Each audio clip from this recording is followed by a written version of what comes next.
ദൈവത്തിന്റെ അതിധന്യനാമത്തിന് മഹത്വം ഉണ്ടാവട്ടെ. അവൻ സത്യത്തിന്റെ ആത്മാവെന്ന മറ്റൊരു കാര്യസ്ഥനെ എന്നേക്ക് നിങ്ങളോടുകൂടി ഇരിക്കേണ്ടത് നിങ്ങൾക്ക് തരും. നമ്മുടെ ഉയർപ്പിന്റെ പെരുന്നാൾ കഴിഞ്ഞിട്ട് ഒരുമിച്ച് നമുക്ക് ദേവസന്നിധിയിൽ വരുവാൻ അവിടുന്ന് അനുവദിച്ചല്ലോ. സൗത്ത് ഓസ്റ്റ് ദേവസ് മർത്തമറിയം സമാജത്തിന്റെ ആഭിമുഖ്യത്തിൽ നടക്കുന്ന ഈ ഫ്രൈഡേ ഫാസ്റ്റിംഗ് പ്രെയർ ഈ സൂം പ്ലാറ്റ്ഫോമിൽ ഒരു പ്രാവശ്യം കൂടി ഒരുമിച്ച് വരുവാൻ തമ്പുരാൻ അനുവദിച്ചുവല്ലോ. നന്ദി നിറഞ്ഞ ഹൃദയത്തോടെ ദൈവത്തെ നമുക്ക് സ്തുതിക്കാം. ഓപ്പണിംഗ് പ്രെയർ നടത്തുവാൻ ബഹുമാനപ്പെട്ട എബി എബ്രഹാം അച്ഛനോട് അപേക്ഷിക്കുന്നു. പ്രാർത്ഥിക്കാം. ബാറക്കുമോർ പിതാവിനും പുത്രനും പരിശുദ്ധ റൂഹായിക്കും സ്തുതി ആദ്യം മുതൽ എന്നും വന്നേക്കും തന്നെ. ആമേൻ. ദൈവമായ കർത്താവെ, ഞങ്ങളെ കൂടി വരവനെ അവിടുന്ന് അനുഗ്രഹിക്കണമേ. അവിടുത്തെ ഉയർപ്പിന്റെ പെരുന്നാളിൽ സംബന്ധിപ്പാൻ ഞങ്ങളെ അർഹരാക്കി തീർത്തു. അവിടുന്ന് ഞങ്ങളോടൊപ്പം ആയിരിക്കുന്നു എന്ന് ഞങ്ങൾ അറിയുന്നു. ഈ പാതാളത്തിൽ സുവിശേഷം അറിയിച്ചു. ഉയർപ്പിന്റെ പ്രത്യാശയെ ഞങ്ങൾക്ക് നൽകി. അങ്ങനെ ജീവനുള്ളവരുടെയും മരിച്ചവരുടെയും ദൈവമാകുന്നു എന്ന് ഞങ്ങളെ നീ അറിയിച്ചു. പ്രാർത്ഥിപ്പാൻ കടപ്പെട്ട എല്ലാവരെയും തിരുസന്നിധിയിൽ തരുന്നു. രോഗത്തിലും ദുഃഖത്തിലും പ്രയാസത്തിലും കഴിയുന്നവരെ തൃക്കൺ പാർക്കണമേ. ആശുപത്രികളിലും വീടുകളിലുമായി കഴിയുന്നവരെ അനുഗ്രഹിക്കണമേ. പഠിക്കുന്ന കുഞ്ഞുങ്ങളെ അനുഗ്രഹിക്കണമേ. വാർദ്ധക്യത്തിലായിരിക്കുന്ന മാതാപിതാക്കളെ അനുഗ്രഹിക്കണമേ. അവർക്ക് ആവശ്യമായ ബലവും ശക്തിയും ആരോഗ്യവും അവരവരായിരിക്കുന്ന ഇടങ്ങളിൽ അവരെ ബലപ്പെടുത്തി അവിടുന്ന് സഹായിക്കണമേ എന്ന് പ്രാർത്ഥിക്കുന്നു. സഭയെ അനുഗ്രഹിക്കണമേ. മേൽപ്പട്ടക്കാരെയും പട്ടക്കാരെയും ദൈവിക ശുശ്രൂഷകരെയും അനുഗ്രഹിക്കണം. യുവജനങ്ങളെ അനുഗ്രഹിക്കണമേ എന്ന് പ്രാർത്ഥിക്കുന്നു. സഭയെ മുറ്റുമായി തിരുസന്നിധിയിൽ തരുന്നു. അവിടുത്തെ കൊമ്പ് ഉയർന്നിരിപ്പാൻ തക്കവണ്ണം അവിടുന്ന് ഇടയാക്കണമേ എന്ന് പ്രാർത്ഥിക്കുന്നു. യുദ്ധവും യുദ്ധത്തിന്റെ കെടുതികളും മൂലം കഷ്ടത അനുഭവിക്കുന്ന എല്ലാ ജനതകളെയും തിരുസന്നിധിയിൽ തരുന്നു. മാനുഷികമായ മൂല്യങ്ങളോടെ ലോക സമാധാനത്തിൽ ജീവിപ്പാൻ തക്കവണ്ണം എല്ലാ ലോക നേതാക്കൾക്കും ആവശ്യമായ ബുദ്ധിയും അവിടുന്ന് നൽകി സഹായിക്കണമേ. അനാഥരായ അനേക കുടുംബങ്ങൾ, നഷ്ടത്തിന്റെ വേദന അനുഭവിക്കുന്നവർ, സങ്കടത്തിലും പട്ടിണിയിലും പ്രയാസത്തിലും കഴിയുന്നവർ, വീടുകൾ നഷ്ടപ്പെട്ടവർ, അങ്ങനെയുള്ള എല്ലാവരെയും തിരുസന്നിധിയിൽ തരും. അദൃശ്യമായ വലതുകരം നീട്ടി അവിടുന്ന് കടലിനെ ശാന്തമാക്കിയ ദൈവമാകുന്നല്ലോ. നീ എല്ലാത്തിനെയും ശാന്തമാക്കണം. നിന്നിൽ ആശ്രയിച്ച് ബലപ്പെടുവാൻ ഞങ്ങൾ എല്ലാവരെയും അവിടുന്ന് ഇടയാക്കണം. പ്രയാസങ്ങളിലും പ്രതിസന്ധികളിലുമെല്ലാം നിന്റെ സാന്നിധ്യം കൊണ്ട് ഞങ്ങളെ നിറയ്ക്കണം. വാങ്ങിപ്പോരെ അബ്രഹാമെ പോലെ വസിപ്പിക്കണമേ. രണ്ടാമത്തെ വരവിൽ ഒരുമിച്ച് കാണുവാൻ ഇടയാകണം. ഞങ്ങൾ നിനക്കും നിന്റെ പിതാവിനും പരിശുദ്ധാത്മാവും പുതിയ സ്തോത്രം ഇപ്പോഴെന്നാളും കരയേറ്റുവാനായിട്ട് തന്നെ. ആമേൻ. ദൈവത്തിന്റെ അതിധന്യ നാമത്തിന് വീണ്ടും മഹത്വം ഉണ്ടാകട്ടെ. അഭിവന്യ മാർ ഇവാനിയോസ് തിരുമേനിക്കും എല്ലാ ശ്രേഷ്ഠ വൈദികർക്കും കൊച്ചുമ്മമാർക്കും മർത്തമറിയം സമാജം ഭാരവാഹികൾക്കും കൂടി വന്ന എല്ലാ സഹോദരങ്ങൾക്കും കൊച്ചു കുഞ്ഞുങ്ങൾക്കും ലോകമെമ്പാടുമുള്ള മക്കൾക്കും ക്രിസ്തുയേശുവിന്റെ ധന്യനാമത്തിൽ സ്നേഹവന്ദനം അർപ്പിക്കുകയും എല്ലാവരെയും പ്രാർത്ഥനയിൽ സമർപ്പിക്കുകയും ചെയ്യുന്നു. ഉയർപ്പ് പെരുന്നാൾ കൊണ്ടാടിയതിനു ശേഷം നമുക്ക് ഈ പ്ലാറ്റ്ഫോമിൽ ഒന്നുകൂടി വന്നു ചേരുവാൻ ദൈവം അനുവദിച്ചല്ലോ. ഇന്ന് ഈ ഹോൾ ഡയോസിസ് ആണല്ലോ നമ്മുടെ പ്രാർത്ഥന ലീഡ് ചെയ്യുന്നത്. പ്രാർത്ഥനയിൽ പങ്കെടുക്കുന്ന എല്ലാവരെയും സന്ദേശം സമർപ്പിക്കുന്നു. എല്ലാ വൈദിക ശ്രേഷ്ഠ പശ്ചിമ ധ്യാന പ്രസംഗം നടത്തുന്ന ബഹുമാനപ്പെട്ട രാജേഷ് കെ ജോൺ അച്ഛൻ, ബഹുമാനപ്പെട്ട അച്ഛൻ പ്രാർത്ഥനയെ സൂചിപ്പിച്ചതുപോലെ വിഷമത്തിലായിരിക്കുന്ന എല്ലാ പ്രിയപ്പെട്ട മക്കൾ, ശാരീരികവും മാനസികവുമായ എല്ലാ വൈഷമ്യത്തിലും യുദ്ധത്തിന്റെ ഭീതിയിലിരിക്കുന്ന രാജ്യങ്ങൾ, ഭരണാധികാരികൾ എല്ലാവരെയും കർത്താവെ അവരോട് കരുണ തോന്നണമേ. യുദ്ധം ചെയ്യുന്ന രാജ്യങ്ങളിൽ സമാധാനവും അനുരഞ്ജനവും ഉണ്ടാകണമേ എന്ന് നമുക്ക് ഒരുമിച്ച് പ്രാർത്ഥിച്ചുകൊണ്ട് നമ്മുടെ പ്രാർത്ഥന മുന്നോട്ട് കൊണ്ടുപോകാം. പ്രിയപ്പെട്ട ആൻ മാത്യു ഒരു പാട്ട് പാടുന്നതായിരിക്കും. വിസ്മയ സഹിതം കബറുപൊളിഞ്ഞു നരകം വിലപിച്ചു പ്രലപിത നാരികളവിടയണഞ്ഞു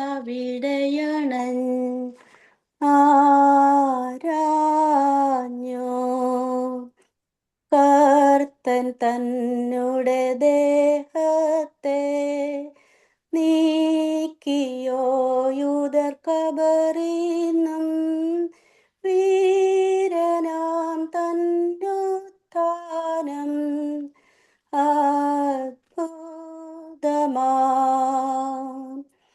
ദ്യുതിമയനാമാലാഖക്ഷണം അറിയിച്ചു നാരികളെ മസിഹാരാജൻ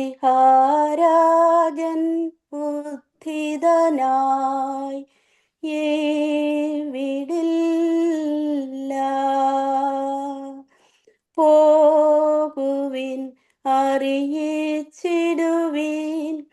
ഗലീലയ്ക്കായവൻ പോയെന്ന് കാണുമവിടുത്താനത്തിൻ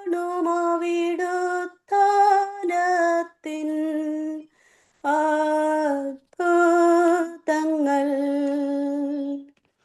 വിമലത നിറയും നാരികളി സദ്വാർത്ത കേട്ടപ്പോൾ സ്ലീഹന്മാരുടെ സവിധമണഞ്ഞ്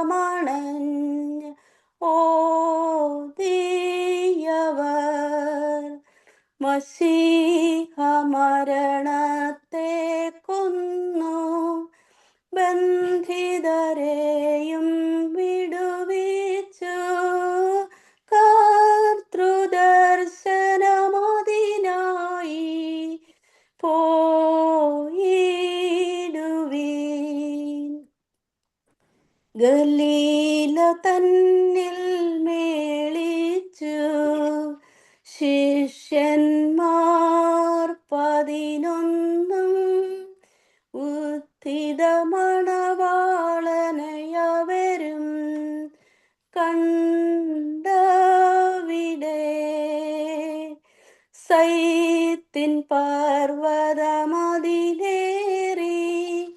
വാഴ്ത്തിത്താനമ്പരമേറി പാറക്കലീത്തായേ അവർക്കായി താൻ ഏകി. ഗുരുവരനുടെ തിരുമുറിവുകളിൽ സ്പർശനഭാഗ്യത്താൽ തോമാശ്ലീഹ വിശ്വാസം കൈക്കൊണ്ടു.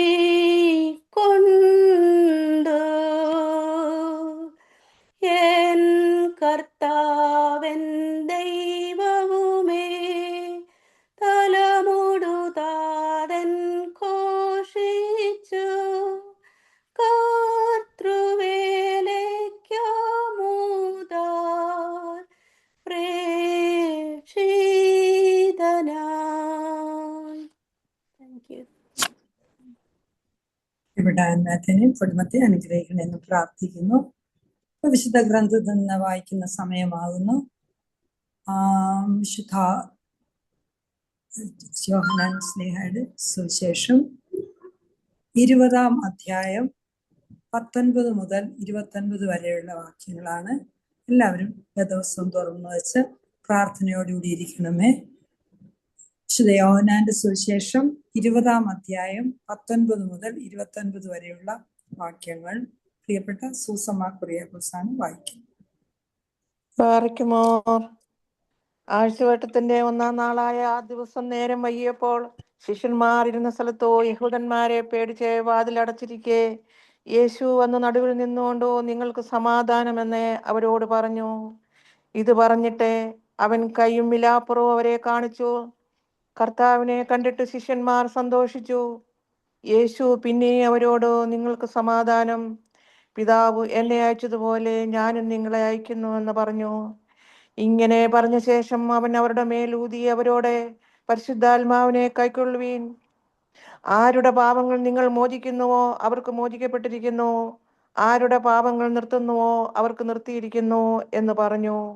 എന്നാൽ യേശു വന്നപ്പോൾ 12 ഒരുവനായി ദിദിമോസ് എന്ന തോമസ് അവരോടുകൂടെ ഉണ്ടായിരുന്നില്ല. മറ്റേ ശിഷ്യന്മാർ അവനോട് ഞങ്ങൾ കർത്താവിനെ കണ്ടു എന്ന് പറഞ്ഞാറേ, ഞാൻ അവന്റെ കൈകളിൽ ആണിപ്പഴുത് കാണുകയും ആണിപ്പഴുതിൽ വിരലിടുകയും അവന്റെ വിലാപ്പുറത്ത് കൈയിടുകയും ചെയ്തിട്ടല്ലാതെ വിശ്വസിക്കുകയില്ല എന്ന് അവൻ അവരോട് പറഞ്ഞു. 8 ദിവസം കഴിഞ്ഞിട്ട് ശിഷ്യന്മാർ പിന്നെയും അകത്തു കൂടിയിരിക്കുമ്പോൾ തോമസും ഉണ്ടായിരുന്നു. വാതിൽ അടച്ചിരിക്കെ യേശു വന്ന് നടുവിൽ നിന്നുകൊണ്ട് നിങ്ങൾക്ക് സമാധാനം എന്ന് പറഞ്ഞു.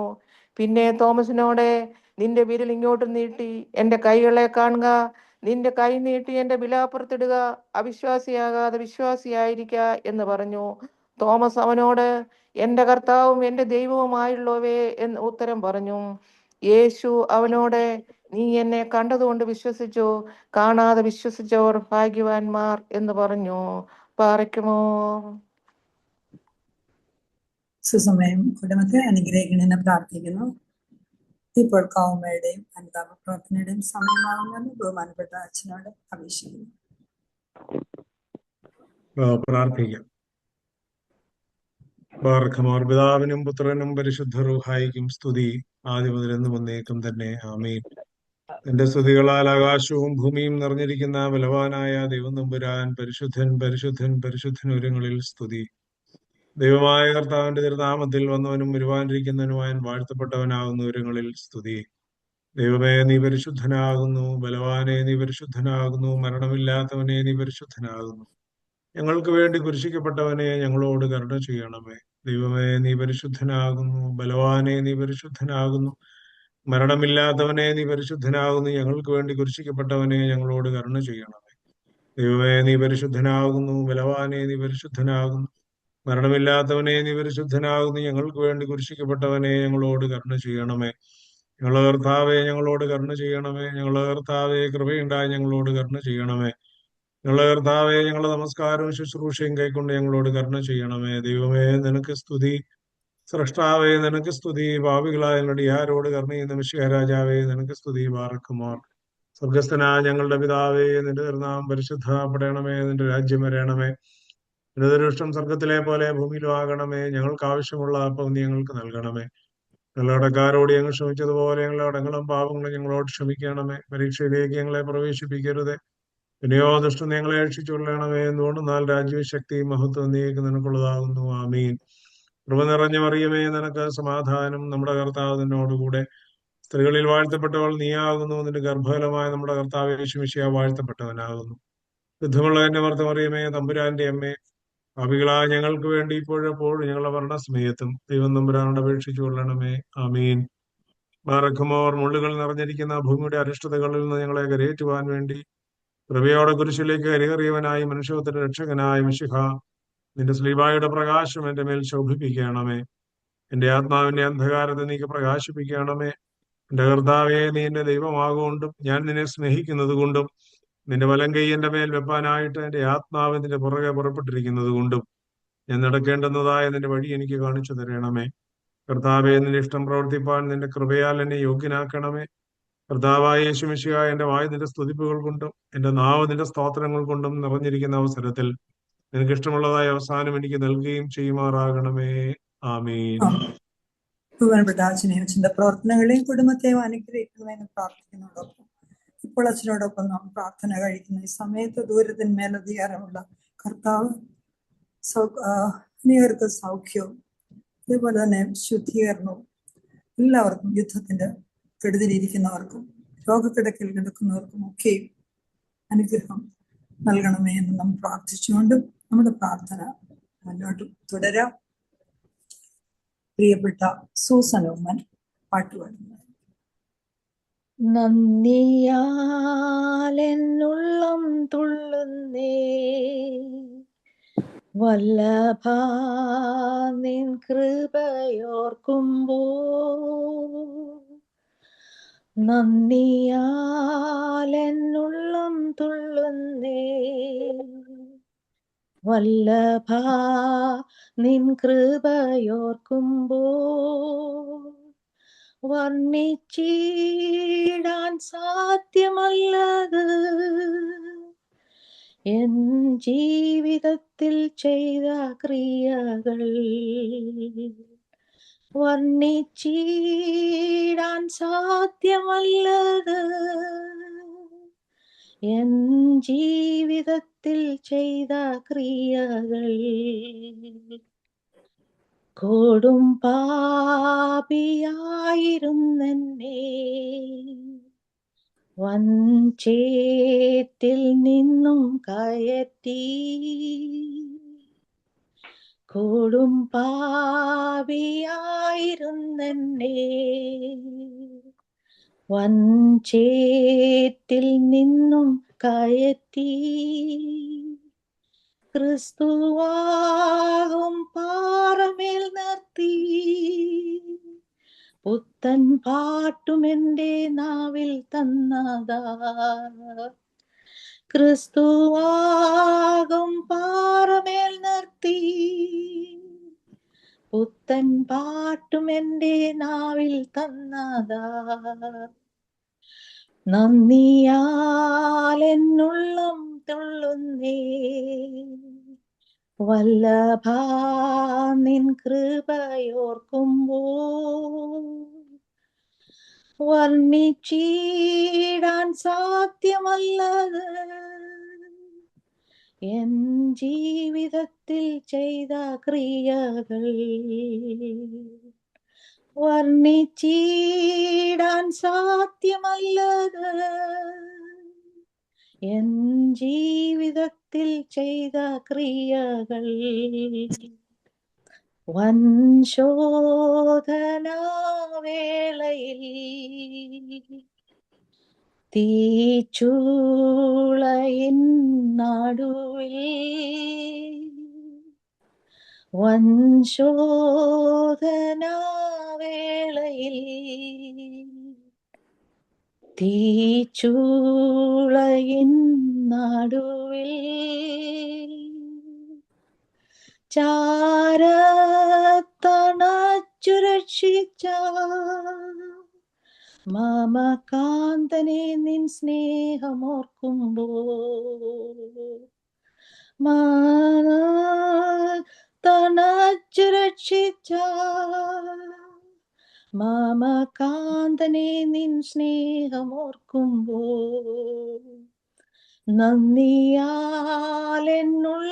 തുള്ളുന്നേ വല്ലഭാ നിൻ കൃപയോർക്കുമ്പോ വർണ്ണിച്ചിടാൻ സാധ്യമല്ലത് എൻ ജീവിതത്തിൽ ചെയ്ത ക്രിയകൾ വർണ്ണിച്ചിടാൻ സാധ്യമല്ലത് എൻ ജീവിതത്തിൽ ചെയ്ത ക്രിയകൾ. പ്രിയപ്പെട്ട സൂസനമ്മനെ കുടുംബത്തെ അനുഗ്രഹിക്കണമേ എന്ന് പ്രാർത്ഥിക്കുന്നു. ഇപ്പോൾ ധ്യാന പ്രസംഗത്തിന്റെ സമയമാകുന്നു. വചനം നമുക്ക് സൗഖ്യം, നമുക്ക് ശുദ്ധി, നമ്മുടെ പ്രൊട്ടക്ഷൻ, നമ്മുടെ ആത്മാവ്, ജീവൻ എല്ലാം തരുന്നതോടൊപ്പം കേൾക്കുന്നവർക്ക് മാത്രമല്ല, ലോകമെമ്പാടുമുള്ള മക്കൾക്കും മാത്രമല്ല, നമുക്ക് ഒരുമിച്ച് വചനം സ്വീകരിക്കാൻ താല്പര്യമില്ലാത്തവർക്ക് വേണ്ടിയും കൂടി ഈ സമയത്ത് പ്രാർത്ഥനയോടുകൂടി ഇരുന്ന് ബഹുമാനപ്പെട്ട അച്ഛൻ പരിശുദ്ധാത്മാവ് കൊണ്ട് നിറയ്ക്കണമേ എന്ന പ്രാർത്ഥനയോടുകൂടി ഇരിക്കാം. ബഹുമാനപ്പെട്ട എബി എബ്രഹാം അച്ഛൻ ഇപ്പോൾ ബഹുമാനപ്പെട്ട രാജേഷ് അച്ഛനെ ഈ പ്രാർത്ഥനാ കൂട്ടായ്മയിലേക്ക് സ്വീകരിക്കുന്നതായിരുന്നു. ദൈവതിരുനാമത്തിന്റെ മഹത്വം ഉണ്ടാവട്ടെ. ഉദ്ധിതനായ ക്രിസ്തുവിന്റെ എല്ലാ സാമീപ്യവും അനുഗ്രഹങ്ങളും പ്രാപിച്ചുകൊണ്ടാണ് നമ്മൾ വീണ്ടും ഒരു ദിവസത്തെ ഇടവേളയ്ക്ക് ശേഷം നമ്മൾ വന്നിട്ടുള്ളത്. എന്നെന്നും പറയുന്നത് പോലെ വീഡിയോ ഓൺ ചെയ്യണം. പ്രസംഗിക്കുന്നത് യോഹന്നാൻ സ്നാപകനല്ല, മരുഭൂമിയിലല്ല. അതുകൊണ്ട് കുറെ ആളുകളുടെ മുഖമെങ്കിലും കാണുമ്പോൾ അച്ഛൻ ആരെങ്കിലുമൊക്കെ ഉണ്ടെന്നൊരു തോന്നൽ നമുക്ക് ഉണ്ടാകേണ്ടത് ആവശ്യമാണ്. ഞാൻ എന്നും പറയുന്നത് പോലെ അത് ഓർമ്മിപ്പിക്കുകയാണ്. പ്രസംഗിക്കുന്ന സമയത്ത്, ബാക്കി സമയത്തൊക്കെ നിങ്ങൾക്ക് വേണമെങ്കിൽ ഓഫ് ചെയ്ത് വെക്കുന്നതിനും തിരക്കേടില്ല. പക്ഷെ ജോലി ചെയ്യുന്നവരോ മറ്റ് സ്ഥലങ്ങളിലുള്ള ആളുകളോ ഒക്കെ ആണെങ്കിൽ ദാറ്റ്സ് ഫൈൻ, അതൊക്കെ സാരമില്ല. നമുക്ക് മനസ്സിലാക്കാവുന്ന സാഹചര്യങ്ങളിൽ ഇരിക്കുന്ന ആളുകൾക്ക് വേണമെങ്കിൽ അത് ഒഴിവാക്കാം. അല്ലാത്ത ആളുകൾ ദയവായി നിങ്ങളുടെ വീഡിയോ ഓൺ ചെയ്യണം എന്നുള്ള കാര്യം സ്നേഹത്തോടെ ഓർമ്മിപ്പിക്കട്ടെ. ഉദ്ധിതനായ ക്രിസ്തുവിന്റെ ഒരു സാമീപ്യം നമ്മളെല്ലാം അനുഭവിച്ചുകൊണ്ടിരിക്കുക. ഈ കഴിഞ്ഞ നാളുകളിൽ എന്നെ ഏറ്റവും അധികം സ്വാധീനിച്ച ഈ നോമ്പിന്റെ ഈ പ്രത്യേകിച്ച് കഷ്ടാനുഭവ ആഴ്ചയിൽ, ദുഃഖ വെള്ളിയാഴ്ച പ്രത്യേകിച്ച് എന്നെ സ്വാധീനിച്ച ഒരു ഭാഗം, ആലയമറ രണ്ടായി കീറി. ആ കീറിയതിനൊരു പ്രത്യേകതയുണ്ട്. അത് മുകളിൽ നിന്ന് താഴേക്കാണ് കീറിയത്. താഴെ നിന്ന് മുകളിലേക്ക് കീറിയാൽ നമുക്ക് പറയാം നമ്മൾ ആരെങ്കിലും കീറിയത്, ആരെങ്കിലും ഒക്കെ കീറിയതാണ്. എന്തോ അത് അദൃശ്യമായ ഒരു കരം, ആ തിരശ്ശീലയ്ക്ക് പിന്നിൽ ഒരു സത്യം വെളിപ്പെട്ടു എന്നുള്ളത് വളരെ പ്രധാനപ്പെട്ട ഒരു കാര്യം. അതുകൊണ്ടാണ് കർത്താവ് ഒരിക്കൽ പറഞ്ഞത്, രഹസ്യമായി നിങ്ങൾ ചെയ്യുന്നതെല്ലാം പുരമുകളിൽ ഘോഷിക്കപ്പെടും എന്ന് കർത്താവ് പറഞ്ഞിട്ടുണ്ട്. പുരമുകളിൽ ഘോഷിക്കപ്പെടും എന്ന് പറഞ്ഞിട്ടുണ്ട്. അപ്പൊ അത് കർത്താവ് പറഞ്ഞ മറ്റൊരു കാര്യമുണ്ട്. അവന്റെ പിന്നാലെ കടന്നു ചെന്ന സ്ത്രീകളോട് പറഞ്ഞു, എന്നെ ചൊല്ലി നിങ്ങൾ ആരും കരയണ്ട, നിങ്ങളെയും നിങ്ങളുടെ മക്കളെയും ചൊല്ലി കരയും. ഇത് നമുക്ക് പറയാൻ എത്ര പേർക്ക് സാധിക്കും? നമ്മൾ രോഗിയായിരുന്നപ്പോ നമ്മളെ ആരെങ്കിലും ഒന്ന് വിളിച്ചില്ലെങ്കിൽ നമുക്ക് എന്തോ ഒരു പ്രയാസം, നമ്മൾ എന്തുമാത്രം കുറ്റം പറയും അല്ലേ? ഞാൻ ഒരിക്കല് കുറെ വർഷങ്ങൾക്ക് മുമ്പ് ഞാൻ ഈ ഭാഗം വായിച്ചപ്പോ ഞാൻ ഓർക്കുന്ന ഒരു കാര്യമുണ്ട്. കുറെ വർഷങ്ങൾക്ക് മുമ്പ് ഞാൻ ഒരു രോഗിയായ ഒരു അമ്മച്ചിയെ കാണാനായിട്ട് ചെന്നു. ഷീസ് ടെർമിനലി ഇൽ. ഡോക്ടർ പറഞ്ഞു ഇനി അധിക നാളുകളില്ല. വേദന എടുത്ത് പ്രയാസപ്പെട്ട്, നമുക്കറിയാം ഈ ബോൺ ക്യാൻസർ വന്നാലുള്ള പ്രശ്നം അറിയാം. ബോൺ ക്യാൻസർ എന്തോ ഒരു വേദനയായിരിക്കും. അസ്ഥികളെല്ലാം ഇങ്ങനെ ഒടിഞ്ഞു മടങ്ങുന്നത് പോലെ വേദനിക്കുന്ന അനുഭവം. ഞാൻ അമ്മച്ചിയെ കാണാനായിട്ട് ചെന്നപ്പോ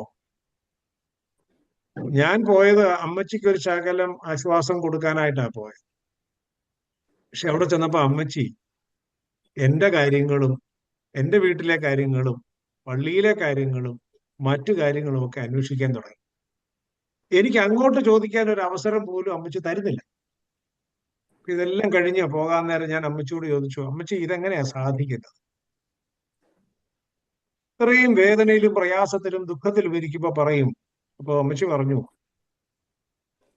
ഈ വാക്ക് ഞാൻ പലപ്പോഴും ഓർക്കും. കർത്താവ് പറഞ്ഞ വാക്ക്, എന്നെ ചൊല്ലി ആരും കരയണ്ട, നിങ്ങൾ നിങ്ങളെ ഓർത്ത് കരയുക. അവരവരെ ഓർത്ത് കരയാൻ ഇന്ന് ആരുമില്ല അല്ലേ? നമ്മൾ മറ്റുള്ളവരെ കുറിച്ച് ഒരുപാട് സങ്കടപ്പെടും, വേദനപ്പെടും, പ്രയാസപ്പെടും. നമ്മളെ കുറിച്ച് നമ്മൾ ഇതുവരെ സങ്കടപ്പെട്ടിട്ടുണ്ട്. നമ്മുടെ സ്വന്തം കാര്യങ്ങളെ കുറിച്ച് നമ്മൾ സങ്കടപ്പെടാറുണ്ട്. പക്ഷേ നമ്മൾ ഇതുവരെ മറ്റുള്ളവരുടെ വേദനകളെ ഓർത്ത് നമ്മൾ സങ്കടപ്പെടാറുണ്ട്. മറ്റുള്ളവർക്ക് പ്രയോറിറ്റി കൊടുത്തുകൊണ്ട് പ്രാർത്ഥിക്കാറുണ്ടോ? വാട്ട്സ് അവർ പ്രയോറിറ്റി? ഇത് പലപ്പോഴും ചിന്തിക്കേണ്ട ഒരു ആവശ്യമുണ്ട്. ഏറ്റവും അധികം ചിന്തിപ്പിച്ച ഒരു കാര്യം, ചില തിരശീലകൾ കീറി അതിനപ്പുറത്തേക്ക് പോകാനുള്ള ഒരു ധൈര്യം കർത്താവ് നമുക്ക് തരും. സത്യം വെളിപ്പെടുന്ന ഒരു സമയമുണ്ട് എന്ന്. താൽക്കാലികമായ ഒരു ലാഭത്തിന് വേണ്ടി, താൽക്കാലികമായ എന്തിനെങ്കിലും വേണ്ടി നമ്മൾ മറ്റുള്ളവരെ കുറ്റപ്പെടുത്തുകയും മറ്റുള്ളവരെ പരിഹസിക്കുകയും മറ്റുള്ളവരെ കുഴിയിൽ ചാടിക്കുകയും ഒക്കെ ചെയ്യുന്ന ഒരു സമൂഹത്തിലാണ് നമ്മൾ ജീവിക്കുന്നത്. പക്ഷെ മറ നീക്കി പുറത്തു വരുന്ന ഒരു സത്യം ഉണ്ടാകും. അത് അദൃശ്യമായ ഒരു കരം മുകളിൽ നിന്ന് വന്ന് ഈ തിരശീലകൾ കീറും. നമ്മൾ ഏത് തിരശീലയ്ക്ക് അപ്പുറത്ത് നിന്നാലും ഈ തിരശീലകൾ കീറി ഒരു സത്യം വെളിപ്പെട്ടു വരുന്ന ഒരു ദിവസം ഉണ്ടാകും. ആ സത്യത്തിന് വേണ്ടി നിലനിൽക്കാനും അനിമത്യക്കാരനായ ജോസഫും നിക്കോദിമോസും നമ്മൾ കണ്ടു. അവർ രണ്ടുപേരും കൂടി അന്നുണ്ടായിരുന്ന സാമുദായിക, സാംസ്കാരിക അല്ലെങ്കിൽ ജാതീയ എല്ലാ തിരശീലകളെയും കീറി മുറിച്ച് അവന്റെ ശരീരമെടുത്ത് കല്ലറയിൽ സംസ്കരിക്കാനായിട്ട്. അങ്ങനെ ചില ലംഘനങ്ങൾ നമ്മുടെ ജീവിതത്തിൽ ഉണ്ടാകുന്നത് ഈ തിരശീലകൾ കീറുന്നതിന് സഹായിക്കും. തിരശീലകളെ എന്നേക്കുമായി കർത്താവ് മാറ്റിയെങ്കിലും നമ്മളിപ്പോഴും ചില ബന്ധങ്ങളിൽ തിരശീല സൂക്ഷിക്കാറുണ്ട്. അല്ലെങ്കിൽ ഇല്ലാത്ത ഇടത്ത് ചില ആളുകൾ തിരശീല ഇടാറുണ്ട്. ഇനി ആ ബന്ധം വേണ്ട. അതിന് മറ്റു പല മാർഗങ്ങൾ നമ്മൾ അന്വേഷിക്കാറുണ്ട്. അങ്ങനെ ആ ബന്ധങ്ങളെ തിരശീലയിട്ട് മൂടിയാൽ പോലും ഒരിക്കൽ ഈ തിരശീല സത്യം മറ നീക്കി പുറത്തു വരാൻ തക്കവണ്ണം മുകളിൽ നിന്ന് താഴേക്ക് കീറി ഈ സത്യം വെളിപ്പെടുന്ന ഒരു ദിവസം ഉണ്ടാകുമെന്ന് നമ്മൾ തിരിച്ചറിയണം. അതാണ് ഈ തിരശ്ശീല കീറിയതിന്റെ അർത്ഥം എന്ന് നമ്മൾ തിരിച്ചറിയാൻ കഴിയണം എന്ന് ഞാൻ ആമുഖമായി ഓർമ്മിപ്പിക്കട്ടെ. ഇന്ന് നമ്മളോട് ദൈവവചനം സംസാരിക്കുന്നത് ഏറ്റവും പ്രിയപ്പെട്ട രാജേഷ് അച്ഛനാണ്. രാജേഷ് അച്ഛൻ ഒരു പരിചയപ്പെടുത്തലിന്റെ ആവശ്യമുള്ള ആളല്ല. യഥാർത്ഥത്തിൽ പ്രിയപ്പെട്ട കൊച്ചമ്മയാണ് നമ്മളോട് സംസാരിക്കേണ്ടിയിരുന്നത്. പക്ഷെ നമുക്കറിയാം കൊച്ചമ്മയുടെ സഹോദരിയുടെ മരണവും അതിന്റെ സംസ്കാരം ഈ അടുത്ത ദിവസമാണ് നടന്നത്. അതിന്റെയൊക്കെ ഒരു പ്രയാസത്തിലും ബുദ്ധിമുട്ടിലും ഒക്കെ ആ കുടുംബം കഴിഞ്ഞുകൂടുകയാണ്. നമ്മൾ പ്രാർത്ഥനയിൽ ആ കുടുംബത്തെ പ്രത്യേകമായി അന്ന് മരണം നടന്ന സമയത്തും ഒക്കെ നമ്മൾ ഓർക്കുകയുണ്ടായി. പ്രിയപ്പെട്ട അച്ഛൻ ഇന്ന് നമ്മളോട് വന്ന ദൈവവചനം സംസാരിക്കാം എന്ന് സമ്മതിച്ചതിൽ പ്രത്യേകമായ സ്നേഹവും നന്ദിയും അച്ഛനെ അറിയിക്കട്ടെ. അച്ഛന് വിവിധ തിരക്കുകളും ഹ്യൂസ്റ്റണിലെ ദേവാലയത്തിൽ തന്നെ പല തിരക്കുകളും ഒക്കെ ഉള്ള ആളാണ്. എങ്കിലും ഈ ഒരു ദിവസം നമുക്ക് വേണ്ടി, ഈ ഒരു സമയം നമുക്ക് വേണ്ടി മാറ്റിവെച്ചു. കുടുംബത്തോട് പ്രത്യേകമായ നമ്മുടെ അനുശോചനവും പ്രാർത്ഥനകളും ഒരിക്കൽ കൂടി നമ്മൾ ഈ സമയത്ത് അറിയിക്കുകയാണ്. അച്ഛന്റെ സാന്നിധ്യത്തിന് പ്രത്യേകമായ നന്ദി അറിയിക്കട്ടെ. പ്രിയപ്പെട്ട അച്ഛനെ ഇന്നത്തെ ദൈവവചന ശുശ്രൂഷയ്ക്കായി പ്രത്യേകമായി സ്നേഹപൂർവ്വം സ്വാഗതം ചെയ്യുന്നു. താങ്ക് യു അച്ഛാ. ത്രിയേക ദൈവത്തിന്റെ അതിപരിശുദ്ധ നാമം മഹത്വീകരിക്കപ്പെടുമാറാകട്ടെ. ഞാൻ വളരെയധികം സ്നേഹിക്കുകയും ഒരു ജ്യേഷ്ഠ സഹോദരനെ കാണുകയും ചെയ്യുന്ന പ്രിയപ്പെട്ട എബി അച്ഛൻ, സ്നേഹമുള്ള മാതാവ് സഹോദരിമാരെ, എല്ലാവർക്കും ആമുഖമായിട്ട് എൻ്റെ ഹൃദയം നിറഞ്ഞ പുനരുത്ഥാനത്തിന്റെ ആശംസകൾ ഈ സമയത്ത് അറിയിക്കുകയാണ്. ലോകം കണ്ട ഏറ്റവും വലിയ സന്തോഷത്തിന്റെ അടയാളമാണ് നമ്മുടെ കർത്താവിന്റെ പുനരുത്ഥാനം. ആ സന്തോഷം നാം ആയിരിക്കുന്ന ജീവിത സാഹചര്യങ്ങളിൽ വർത്തമാന ലോകത്ത് നമുക്ക് അനുഭവിക്കാൻ സാധിക്കുന്നു, അല്ലെങ്കിൽ ആ പുനരുത്ഥാനത്തിന്റെ ഭാഗമായി തീരുന്നു എന്നുള്ളത് തന്നെയാണ് നമ്മുടെ ജീവിതത്തിന്റെ ഏറ്റവും വലിയ ഭാഗ്യം. ഈ ലോകം വിട്ടാലും അവസാനിക്കാത്ത ആ പുനരുത്ഥാനം നൽകുന്ന പ്രതീക്ഷയും ആ പുനരുത്ഥാനം ഒരുക്കുന്ന സാധ്യതയും എക്കാലവും നമ്മളിൽ നിലനിൽക്കട്ടെ എന്ന് പ്രത്യേകമായിട്ട് പ്രാർത്ഥിക്കുകയും ആശംസിക്കുകയും ചെയ്യുന്നു. സാധാരണ ഞങ്ങൾ വൈദികരൊക്കെ പ്രസംഗിക്കാനായിട്ട് പോകുമ്പോൾ പ്രസംഗം കേൾക്കുന്ന ആളുകൾ, പ്രത്യേകിച്ച് ഞങ്ങളെ പഠിപ്പിച്ചിട്ടുള്ള അധ്യാപകരോ അല്ലെ അങ്ങനെയൊക്കെയുള്ള ആളുകൾ മുമ്പിലിരിക്കുമ്പോൾ നമുക്കൊരു വൈമുഖ്യം തോന്നും. ബസത്തിൽ എബി അച്ഛൻ ഇരിക്കുമ്പോൾ എനിക്കൊരു വൈമുഖ്യം തോന്നാറുണ്ട്. കാരണം മറ്റൊന്നുമല്ല, അച്ഛന് ഞങ്ങൾ വൈദിക സെമിനാരി പഠിക്കുമ്പോൾ തന്നെ ഏറ്റവും വലിയ പ്രസംഗകനായി പേര് കേട്ടപ്പോഴാണ്. ഇന്ന് ഭദ്രാസനത്തിലാണെങ്കിലും പ്രത്യേകിച്ച് ആശയങ്ങള് നർമ്മ ഭാവത്തോട് അവതരിപ്പിക്കാനും അതിനേക്കാൾ ഉപരി ആശയത്തിന്റെ ആഴങ്ങളിലേക്ക് ഇറങ്ങിച്ചെന്ന് മറ്റുള്ളവരുടെ ഹൃദയങ്ങളിൽ എല്ലാ തലത്തിലും പ്രതിഫലിപ്പിക്കാൻ അസാധാരണ കഴിവുള്ള ഒരു വ്യക്തിയാണ് എബി അച്ഛൻ.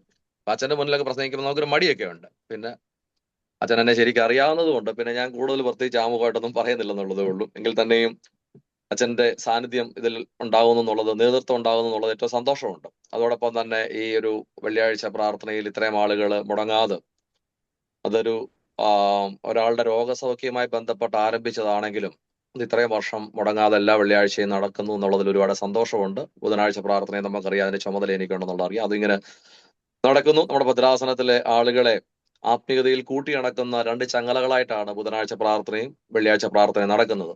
അത് തീർച്ചയായിട്ടും നമ്മുടെ ഭദ്രാസനത്തിന്, രണ്ട് ഭദ്രാസനങ്ങളും അതിന് കൂടുതൽ ആത്മീയ കരുത്തേകാൻ ഉതകട്ടെ എന്ന് പ്രത്യേകമായിട്ട് പ്രാർത്ഥിക്കുകയും ചെയ്യുന്നു. ഞാനിങ്ങനെ കഴിഞ്ഞ ദിവസം ഷീന പുന്നൂസ് അച്ഛന് പ്രസംഗിക്കാൻ പറ്റുമോ, അപ്പൊ വാസ്തവത്തിൽ കൊച്ചമ്മ എന്നോട് പറഞ്ഞു വെച്ചാ എന്റെ ടേൺ ആണ്, പക്ഷെ ഞാൻ അത്ര ഒരുങ്ങിയിട്ടില്ല. അപ്പൊ കൊച്ചമ്മയ്ക്ക് വേണ്ടി ഞാൻ തലയിൽ എടുത്തു വെച്ചൊരു ഭാരമാണ്. പക്ഷെ പിന്നീട് അതറിഞ്ഞത് കൊച്ചമ്മയ്ക്കല്ല, പിന്നീട് നമ്മുടെ ഹാമച്ചന് വേണ്ടിയിട്ടാണ്. അച്ഛനിങ്ങനെ ഏറ്റിട്ട് അച്ഛൻ പെട്ടെന്ന് മദർ മരിച്ചപ്പോൾ നാട്ടിൽ പോയി, അതിനു വേണ്ടിയിട്ടാണെന്ന് പിന്നീടാണ് മനസ്സിലാക്കിയത്. എന്ത് തന്നെയാണെങ്കിലും സന്തോഷമേ ഉള്ളൂ. നമ്മുടെ കർത്താവിന്റെ പുനരുദ്ധാനത്തിന് ശേഷമുള്ള ആദ്യത്തെ ദിവസങ്ങളിൽ ആ സന്തോഷം പങ്കുവെക്കാനും ആശംസകൾ അങ്ങോട്ടും ഇങ്ങോട്ടും ഷെയർ ചെയ്യാനും, പ്രത്യേകിച്ച് പുനരുദ്ധാനം ഒരുക്കുന്ന പ്രതീക്ഷ നമ്മുടെ ഉള്ളിൽ നിലനിൽക്കത്തക്കവണ്ണം അത് നമ്മുടെ ഹൃദയത്തിൽ നിന്ന് ഉറക്കെ പ്രഖ്യാപിക്കാനും ഒക്കെ ഈ ദിനങ്ങൾ ഇടയാവുന്നത്. നമുക്കറിയാമല്ലോ, നമ്മുടെ കർത്താവിന്റെ പുനരുദ്ധാനത്തോടനുബന്ധിച്ചുള്ള ഈ ദിനങ്ങളിൽ അത്തരം രീതിയിലുള്ള ഒരു ചിന്തകളെ നിങ്ങളുടെ മുമ്പാകെ സമർപ്പിക്കുന്നതിലാണ് എനിക്കിഷ്ടം. ഞാൻ പ്രത്യേക ഒരു വാക്യത്തിന്റെ അകമ്പടിയോടെ പ്രസംഗിക്കുന്നില്ലെങ്കിലും പുനരുത്ഥാനവുമായി ബന്ധപ്പെട്ട പ്രത്യേകിച്ച് നമ്മുടെ മനസ്സിൽ തങ്ങി നിൽക്കുന്ന ഒരു സംഭവം മാത്രം നമുക്കൊക്കെ നിശ്ചയമായിട്ടും പരിചയമുള്ളതാണ്. ഞാൻ പറയാൻ പോകുന്നത് ഒരിക്കലും പുതിയ കാര്യങ്ങളുമല്ല, നമുക്കറിയാവുന്ന കാര്യങ്ങൾ ഒന്നുകൂടെ നമ്മുടെ ഹൃദയങ്ങളിൽ അരക്കിട്ട് ഉറപ്പിക്കത്തക്കവണ്ണം ഒരു ചിന്ത നിങ്ങളുടെ മുമ്പാകെ സമർപ്പിക്കാൻ ഞാൻ ആഗ്രഹിക്കുകയാണ്. നമുക്കറിയാം, നമ്മുടെ കർത്താവ് ജീവിച്ചിരുന്ന കാലഘട്ടത്തിൽ എല്ലാ തുറകളിലുമുള്ള ആളുകളുമായിട്ട് ക്രിസ്തു ബന്ധപ്പെട്ടിരുന്നു. അതിൻ്റെ അകത്ത് വലിയ മനുഷ്യരുണ്ടായിരുന്നു, ചെറിയ മനുഷ്യരുണ്ടായിരുന്നു, രാജാക്കന്മാരുണ്ടായിരുന്നു, നാടുവാഴികളുണ്ടായിരുന്നു, അങ്ങനെ എല്ലാ ഗണത്തിലുള്ള ആളുകളും. പൊതുവേ നമ്മൾക്കറിയാം, ഏതൊരു ഏതൊരു വ്യക്തി ഈ ലോകത്തിൽ ജീവിക്കുമ്പോൾ അവരുടെ ചരിത്രം എഴുതുമ്പോൾ കൂടുതൽ ചരിത്രം എഴുതാൻ പലപ്പോഴും ഇഷ്ടപ്പെടുന്നതും അല്ലെങ്കിൽ പുറത്ത് മറ്റുള്ളവരെ കാണിക്കാൻ ആഗ്രഹിക്കുന്നതും സമൂഹം ആദരിക്കുന്ന ഉന്നത തലത്തിലുള്ള ആളുകളാണ്. പക്ഷെ വേദപുസ്തകം പലപ്പോഴും നമ്മൾ പരിചയപ്പെടുമ്പോഴും വേദപുസ്തകം നമ്മൾ പഠിക്കുമ്പോഴും പ്രത്യേകിച്ച് ക്രിസ്തുവുമായി ബന്ധപ്പെട്ട ജീവിത ശൈലിയിൽ നമ്മുടെ ആശയങ്ങളെ കോർത്തിണക്കുമ്പോൾ ഞാൻ ഏറ്റവും കൂടുതൽ അത്ഭുതപ്പെടുത്തിയിട്ടുള്ളത്, ആരെങ്കിലും ഒക്കെ എവിടെയെങ്കിലും ശ്രദ്ധേയമായിട്ടുണ്ടെങ്കിൽ അത് സമൂഹം ആദരിക്കപ്പെട്ടിട്ടുള്ള മനുഷ്യരല്ല, മറിച്ച് ദൈവം ആദരിക്കപ്പെട്ടിട്ടുള്ള ആളുകളാണ്. അങ്ങനെയുള്ള ആദരവ് ലഭിച്ച ഒരാള് ആണ് ഈ മക്കളക്കാരത്തി മറിയ. ഒരിക്കലും ശ്രദ്ധിക്കപ്പെടേണ്ട ആളെ അല്ല, കാരണം അവളൊരു വേശ്യയാണെന്ന് നമുക്കറിയാം. അല്ലെങ്കിൽ മറ്റുള്ളവരോട് വർത്താനം പറയുമ്പോൾ പറയപ്പെടുന്ന ആളുകൾ അറപ്പോടെ കാണുന്ന ഒരു സ്ത്രീയാണ് നമുക്കറിയാം. ഇങ്ങനെ എല്ലാ പരിമിതികളുമുള്ള ഒരു സാധാരണ സ്ത്രീയാണ്. പ്രത്യേകിച്ച് സ്ത്രീ എന്നുള്ള പരിമിതിയും അന്നേ കാലഘട്ടത്തിലുണ്ട്. പക്ഷെ അങ്ങനെ ശ്രദ്ധിക്കപ്പെടാത്ത 7 ഭൂതങ്ങളുണ്ടെന്നൊക്കെ പറയപ്പെടുന്നു. വേദവസ്തം നമ്മളങ്ങനെ വായിക്കുന്നുമുണ്ട്. വേദപുസ്തകത്തിൽ വിശുദ്ധനായ അല്ലെങ്കിൽ പരിശുദ്ധിയിൽ വിശുദ്ധന്മാർക്ക് വിശുദ്ധ നൽകുന്ന പരിശുദ്ധനായ കർത്താവിന്റെ ദൈവവചന ഗ്രന്ഥങ്ങളിലോ അല്ലെങ്കിൽ സംഭവങ്ങളിലോ ഒരിക്കലും ചേർത്ത് പിടിക്കാൻ ഒരിക്കലും ആഗ്രഹിക്കുന്ന ഒരു വ്യക്തിത്വമല്ല ഈ മക്കളക്കാരത്തി സ്ത്രീ. പക്ഷേ ക്രിസ്തുവിന്റെ ജീവിതത്തിൽ ഈ ക്രിസ്തുവുമായി ബന്ധപ്പെട്ട ശേഷം ഈ സ്ത്രീ എത്ര സമുന്നതയായി എന്നുള്ളതിന്റെ അടയാളങ്ങൾ പലതാണ്. അതിൻ്റെ അകത്ത് ഏറ്റവും വലുതാണ് ഈ പുനരുത്ഥാനത്തിന്റെ സന്ദേശം അറിയിക്കാനുള്ള യോഗ്യത അവർക്ക് ലഭ്യമായത്. പുനരുത്ഥാനത്തിന്റെ സന്ദേശം അറിയിക്കാനും കർത്താവിന്റെ ദൂതനെ അല്ലെങ്കിൽ കർത്താവിനെ പോലും നമുക്കറിയാം, ഈ പുനരുത്ഥാനത്തിന് ശേഷമുള്ള ഈ എല്ലാ സുവിശേഷങ്ങളിലും ആ പുനരുത്ഥാനത്തെ ക്രിസ്തുവിനെ ആദ്യം കണ്ടത് ആരാണ്, അല്ലെങ്കിൽ ക്രിസ്തു എങ്ങനെയാണ് പ്രത്യക്ഷപ്പെട്ടതെന്ന് 4 അധ്യായങ്ങളിൽ 4 രീതിയിലാണ് വൈവിധ്യമാർന്ന ഒരു ഡിഫറെന്റ് എക്സ്പ്ലനേഷൻ ആണ് ഇതിനകത്തുള്ളത്. ഓരോ ആംഗിളിൽ നിന്നുകൊണ്ടാണ് അത് വിശദീകരിക്കുന്നത്. അപ്പോൾ ഞാൻ വ്യത്യസ്തമായ ആംഗിളിലുള്ള ആശയങ്ങളെ ഒരുപോലെ സമന്വയിപ്പിക്കുക എന്നുള്ള ഉദ്ദേശത്തോടല്ല ഞാൻ ഈ കാര്യം പറയാൻ ഉദ്ദേശിക്കുന്നത്. അത് വേറൊരു രംഗത്തിൽ പറയാന്നുള്ളതേ ഉള്ളൂ. ഇവിടെ ഞാൻ ഉദ്ദേശിച്ചത് അങ്ങനെ ഒരു ശ്രദ്ധേയമല്ലാത്ത അല്ലെങ്കിൽ തിരശീലയ്ക്ക് പിന്നിൽ നിൽക്കേണ്ട ഒരു സ്ത്രീ എത്ര പെട്ടെന്നാണ് തിരശീലയുടെ മുന്നിൽ ലോക ആരാധനയിൽ പേര് പറയപ്പെടുന്നതിന്റെ കൂട്ടത്തിൽ ഈ സ്ത്രീയുടെ പേര് നിർദ്ദേശിക്കപ്പെടുന്നത്, അല്ലെങ്കിൽ അതിന് പിന്നിൽ അവളെ ഒരുക്കിയ കാരണം എന്തെന്നുള്ളത് ഒരുപക്ഷെ ഞാനും നിങ്ങളും ഒക്കെ നമ്മുടെ വ്യക്തി ജീവിതത്തെ വിലയിരുത്തുമെന്ന് തിരിച്ചറിയേണ്ടതാണ്. നമുക്കറിയാം, ഞാൻ പറഞ്ഞല്ലോ, ഈ സുവിശേഷത്തിൽ ഓരോ സ്ഥലങ്ങളിലും ഓരോ തലത്തിലാണ്. എനിക്ക് കുറെ കൂടെ ഇഷ്ടപ്പെട്ടത് വായിക്കുമ്പോൾ യോഹന്നാന്റെ സുവിശേഷം 20-ാം അധ്യായത്തിൽ രേഖപ്പെടുത്തിയിരിക്കുന്ന ഈ പുനരുത്ഥാനത്തിന്റെ കഥയാണ്, അല്ലെങ്കിൽ പുനരുത്ഥാനത്തിന്റെ സംഭവമാണ്. അവിടെ നമ്മൾ ഇങ്ങനെ വായിക്കുന്നുണ്ട്. അവിടെ നമ്മള് പ്രത്യേകിച്ച് ഈ ക്രിസ്തുവിനെ കാണാനായിട്ട് ഈ മനുഷ്യർ, ഈ മക്കളക്കാരത്തി മറിയ, മറ്റു മറിയ, ചിലയിടത്ത് മറിയ മാത്രമേ പറയുന്നുള്ളൂ, ചിലയിടത്ത് മറ്റു മറിയമാരുണ്ട്, ചിലയിടത്ത് ശിഷ്യന്മാർ ആദ്യം വരുന്നു, ഇങ്ങനെ ഒത്തിരിയുണ്ട്. അതുപോലെ തന്നെ സമയങ്ങളിലും അധികാലത്ത് പറയുന്നുണ്ട്, ചില അധ്യായങ്ങളിൽ സൂര്യൻ ഉദിച്ചപ്പോൾ എന്ന് പറയുന്നുണ്ട്. ഇങ്ങനെ പല വിശദാംശങ്ങൾ ഇതിനകത്തൊക്കെ ഉണ്ട്. പക്ഷെ എനിക്ക് അതിൻ്റെ ഏറ്റവും ഇഷ്ടപ്പെട്ടത് യോഹന്നാന്റെ സുവിശേഷം. അവിടെ ഇങ്ങനെ പറയുന്നുണ്ട്, ആഴ്ചവട്ടത്തിൽ കുറെ നമുക്കറിയാം ഈ സമവീക്ഷണ സുവിശേഷങ്ങളൊക്കെ പഠിക്കുമ്പോൾ കുറെ കൂടെ ആക്യുറേറ്റ് ആയിട്ടുള്ളതും ദൈവശാസ്ത്ര തലങ്ങളിൽ പൊതിഞ്ഞിട്ടുള്ളതും ഈ യോഹന്നാന്റെ സുവിശേഷമാണെന്നുള്ളത് നമുക്കൊക്കെ അറിയാവുന്നതാണ്. അപ്പൊ അതിൻ്റെ അകത്ത് ഇങ്ങനെ പറയുന്നുണ്ട്, ആഴ്ചവട്ടത്തിന്റെ 1-ാം നാൾ മക്കളക്കാരത്തി മറിയ രാവിലെ ഇരുട്ടുള്ളപ്പോൾ തന്നെ ഈ കല്ലറയിൽ വന്നെന്ന് പറഞ്ഞു. ആ ഇരുട്ടുള്ളപ്പോൾ എന്ന് പറയുന്ന പദത്തിന് ഒത്തിരി അർത്ഥമുണ്ട്. അത് മറ്റാരും രേഖപ്പെടുത്തിയിട്ടില്ല. അവരുടെ സൂര്യൻ ഉദിച്ചപ്പോൾ എന്നൊക്കെ പറയുന്നുണ്ട്. പക്ഷെ ആ സമയം എനിക്ക് തോന്നുന്നു കുറെ കൂടെ കൃത്യമായിട്ട് പറയുന്നത് ഇരുട്ടുള്ളപ്പോൾ തന്നെയാണ്. നമുക്കറിയാം, ഈ ഇരുട്ട് നൽകുന്ന സന്ദേശം നമുക്കറിയാം അല്ലേ. ഒരിക്കലും ഒരു പ്രതീക്ഷയില്ലാത്ത ഒരു സ്ഥലമാണ് ഇരുട്ടെന്ന് പറയുന്നത്, അല്ലെങ്കിൽ ഭയപ്പെടുത്തുന്ന ഒരു തലമാണ് ഇരുട്ടെന്ന് പറയുന്നത്. അപ്പൊ ഈ പ്രത്യേകിച്ച് ഇരുട്ടുള്ളപ്പോൾ തന്നെ അധികാലത്തെ സൂര്യൻ ഉദിച്ചു വരുന്നതേ ഉള്ളൂ. ഒരുപക്ഷെ ആ സ്ഥലത്ത് സൂര്യപ്രകാശം ഒന്നും ഉണ്ടായിട്ടില്ല. ആരും പുറത്തിറങ്ങാൻ വലിയ താല്പര്യം കാണിക്കാത്ത, പ്രത്യേകിച്ചൊരു സ്ത്രീ താല്പര്യം കാണിക്കാത്ത ഒരു സമയത്താണ് ഇവള് ഈ കല്ലറയിൽ ഓടിപ്പോകാൻ തക്കവണ്ണം ഇടയാവുന്നത്. വാസ്തവത്തിൽ അത് ഇരുട്ടുള്ളപ്പോൾ തന്നെ നമുക്കറിയാം, ക്രിസ്തുവുമായിട്ട് നമുക്ക് നോക്കുമ്പോൾ അവർക്ക് യാതൊരു രക്തബന്ധവും ഇല്ല, അല്ലേ? ഓരോ ബട്ട്ലി റിലേഷൻഷിപ്പ് ഒന്നും ക്രിസ്തുവുമായിട്ട് അവർക്കില്ല. അത് മാത്രമല്ല, ഇത് മരിച്ച് കല്ലറയിൽ അടക്കപ്പെട്ട ഒരാളാണ്.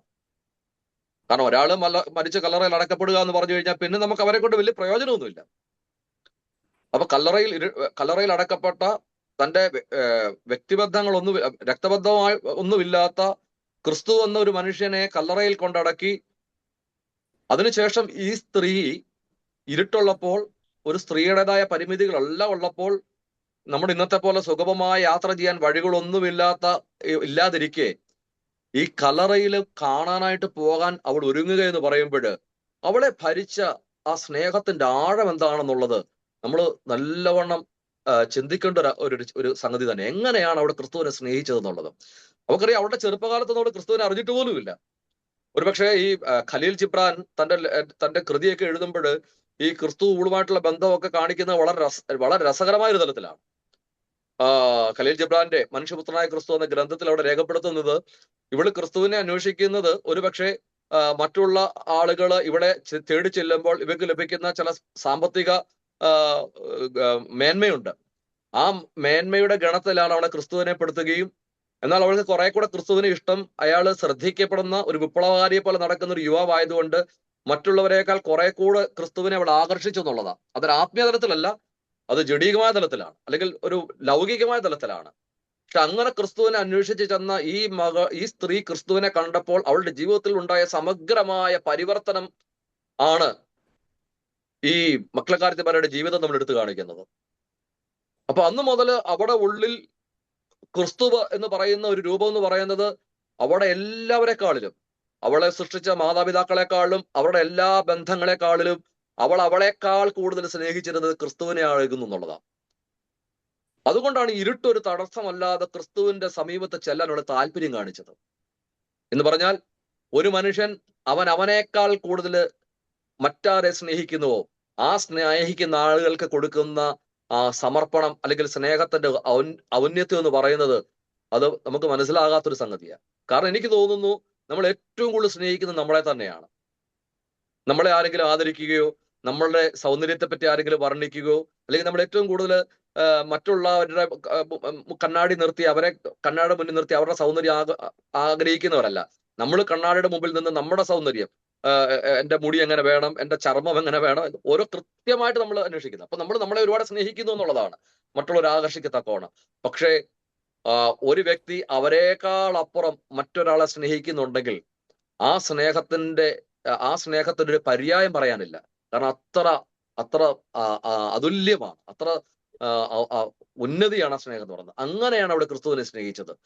കാരണം അങ്ങനെ അവളെ ക്രിസ്തുവിനെ സ്നേഹിക്കാൻ ഇടയായത് ഒരുപക്ഷെ ശരീരത്തിന്റെ സ്നേഹത്തെക്കാളിലും മനസ്സിന്റെ സ്നേഹത്തെക്കാളിലും അവർ ക്രിസ്തുവിനെ സ്നേഹിച്ചത് ആത്മാവിന്റെ സ്നേഹമായിരുന്നു.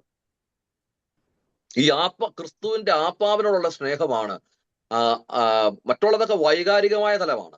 പക്ഷെ വൈകാരിക സ്നേഹങ്ങൾക്ക് അപ്പുറമുള്ള ഒരു സ്നേഹം അവർക്ക് ക്രിസ്തുവിനോടുള്ളത് കൊണ്ടാണ് ഈ ഇരുട്ടിന്റെ ഭയത്തെ അതിജീവിച്ചുകൊണ്ട് ഇവള് ഈ ക്രിസ്തുവിന്റെ കല്ലറ തേടി പോയത്. നമുക്കറിയാം ഈ സ്നേഹം എന്ന് പറയുന്നത് ഒരുപക്ഷെ ഞാൻ എന്നെക്കാളിലും മറ്റെന്തിനോ സ്നേഹിക്കുക എന്ന് പറയുമ്പോൾ ആ തരത്തിലേക്ക് നമ്മുടെ സ്നേഹം ദൈവത്തോടുള്ളത് വളരുമ്പോഴാണ് നമ്മുടെ ജീവിതം ഏറ്റവും ശ്രദ്ധിക്കപ്പെടുന്നത്. ഒരുപക്ഷെ അങ്ങനെ അവൾ ക്രിസ്തുവിനെ സ്നേഹിച്ചത് കൊണ്ടാണ് ഈ സുവിശേഷത്തിൽ ഏറ്റവും ഉന്നതമുള്ള ഒരു വ്യക്തിയായിട്ട് ഇവൾ മാറ്റപ്പെട്ടത്. ഒരു വേശ്യയായി കർത്താവിന്റെ ജീവിതവുമായി രംഗപ്രവേശനം ചെയ്യുമ്പോഴും ആ വേശ്യ എന്നുള്ള ആ ഒരു ഇതിൽ നിന്നൊക്കെ മാറി അവിടെ രൂപാന്തരപ്പെട്ട് ഏറ്റവും വലിയ ഒരു വിശുദ്ധയെന്ന് നമുക്ക് പറയാം. അങ്ങനെ വേണം ആ തലത്തിൽ നമ്മൾ കാണേണ്ടി വരും. അവിടെ അത്രമാത്രം അശുദ്ധമായ ജീവിതത്തിൽ നിന്ന് വിശുദ്ധിയിലേക്ക് പ്രയാണം ചെയ്ത ഒരു സ്ത്രീയാണ് അവള്. അപ്പൊ ഇരുട്ടിന്റെ എല്ലാ ഭയത്തെയും മാറ്റി നിർത്തിക്കൊണ്ട്, അല്ലെങ്കിൽ ഇരുട്ടൊരുക്കുന്ന അസൗകര്യങ്ങളെ മുഴുവൻ മാറ്റി നിർത്തിക്കൊണ്ട് ക്രിസ്തുവിന്റെ കല്ലറ തേടി അവള് പോകുന്നു എന്നുള്ളതാണ്. അപ്പൊ അത്രമാത്രം അവള് ക്രിസ്തുവിനെ ആഴമായി ഹൃദയത്തിന്റെ അഗാധതലത്തിൽ അവളെ സ്നേഹിച്ചു എന്നുള്ളതാണ്. ഈ ഒരു മറ്റൊരു അർത്ഥം കൂടെ ഉണ്ട്. ഇരുട്ടെന്ന് പറയുന്നത് പ്രതീക്ഷയില്ലാത്തൊരു തലമാണ്, നിരാശയുടെ തലമാണ്. ഈ നിരാശയുടെ തലത്തിൽ നിന്നും ക്രിസ്തു മരിച്ചെങ്കിലും ആ നിരാശയിൽ നിന്ന് രക്ഷപ്പെടാനുള്ള, ആ ഇരുട്ടിന്റെ തലങ്ങളിൽ നിന്ന്, ഇരുട്ടൊരുക്കുന്ന പരിമിതികളിൽ നിന്ന് രക്ഷപ്പെടാനുള്ള അവിടെ ഒരു വ്യഗ്രതയായിട്ടൂടെ വേണം നമുക്ക് പറയാൻ. കാരണം അവളുടെ ജീവിതം പരിശോധിക്കുമ്പോഴും അവൾ ക്രിസ്തുവിനെ കണ്ടറിഞ്ഞ മുതൽ അവൾ തിരിച്ചറിഞ്ഞ ക്രിസ്തുവിന്റെ രഹസ്യം അതായിരുന്നു. കാരണം അന്നാണ് അവളുടെ ക്രിസ്തുവിനെ കണ്ട അന്ന് മുതലാണ് അവൾ തിരിച്ചറിഞ്ഞത് അവളുടെ മുമ്പുണ്ടായിരുന്ന അവളുടെ ജീവിതത്തിന്റെ ഇരുട്ടിനെ പറ്റി. എപ്പോ അവൾ ക്രിസ്തുവിനെ കണ്ടോ അവളുടെ ജീവിതം പ്രകാശമായി. അപ്പൊ അവക്കറിയാം ക്രിസ്തു എന്നത് ഒരു പ്രകാശമാണെന്ന്. അവിടെ പഴയ ജീവിതത്തിന്റെ ഇരുട്ടിനെ മുഴുവൻ കഴുകിക്കളഞ്ഞ പ്രകാശമാകുന്ന ക്രിസ്തുവിലേക്ക്. അതുകൊണ്ടാണ് നമ്മൾ പാടുന്നുണ്ടല്ലോ, ഞാൻ സത്യപ്രഭയെന്നുടയാൻ, ആ പ്രഭയോട് ചേർന്ന് നിൽക്കുന്ന ഒരു പ്രകാശിക്കുന്നു എന്ന് പറയാൻ കാരണം അതാണ്. പിതാക്കൾ നമ്മൾ സ്ഥിരം പാടുന്ന പാട്ടാണല്ലോ.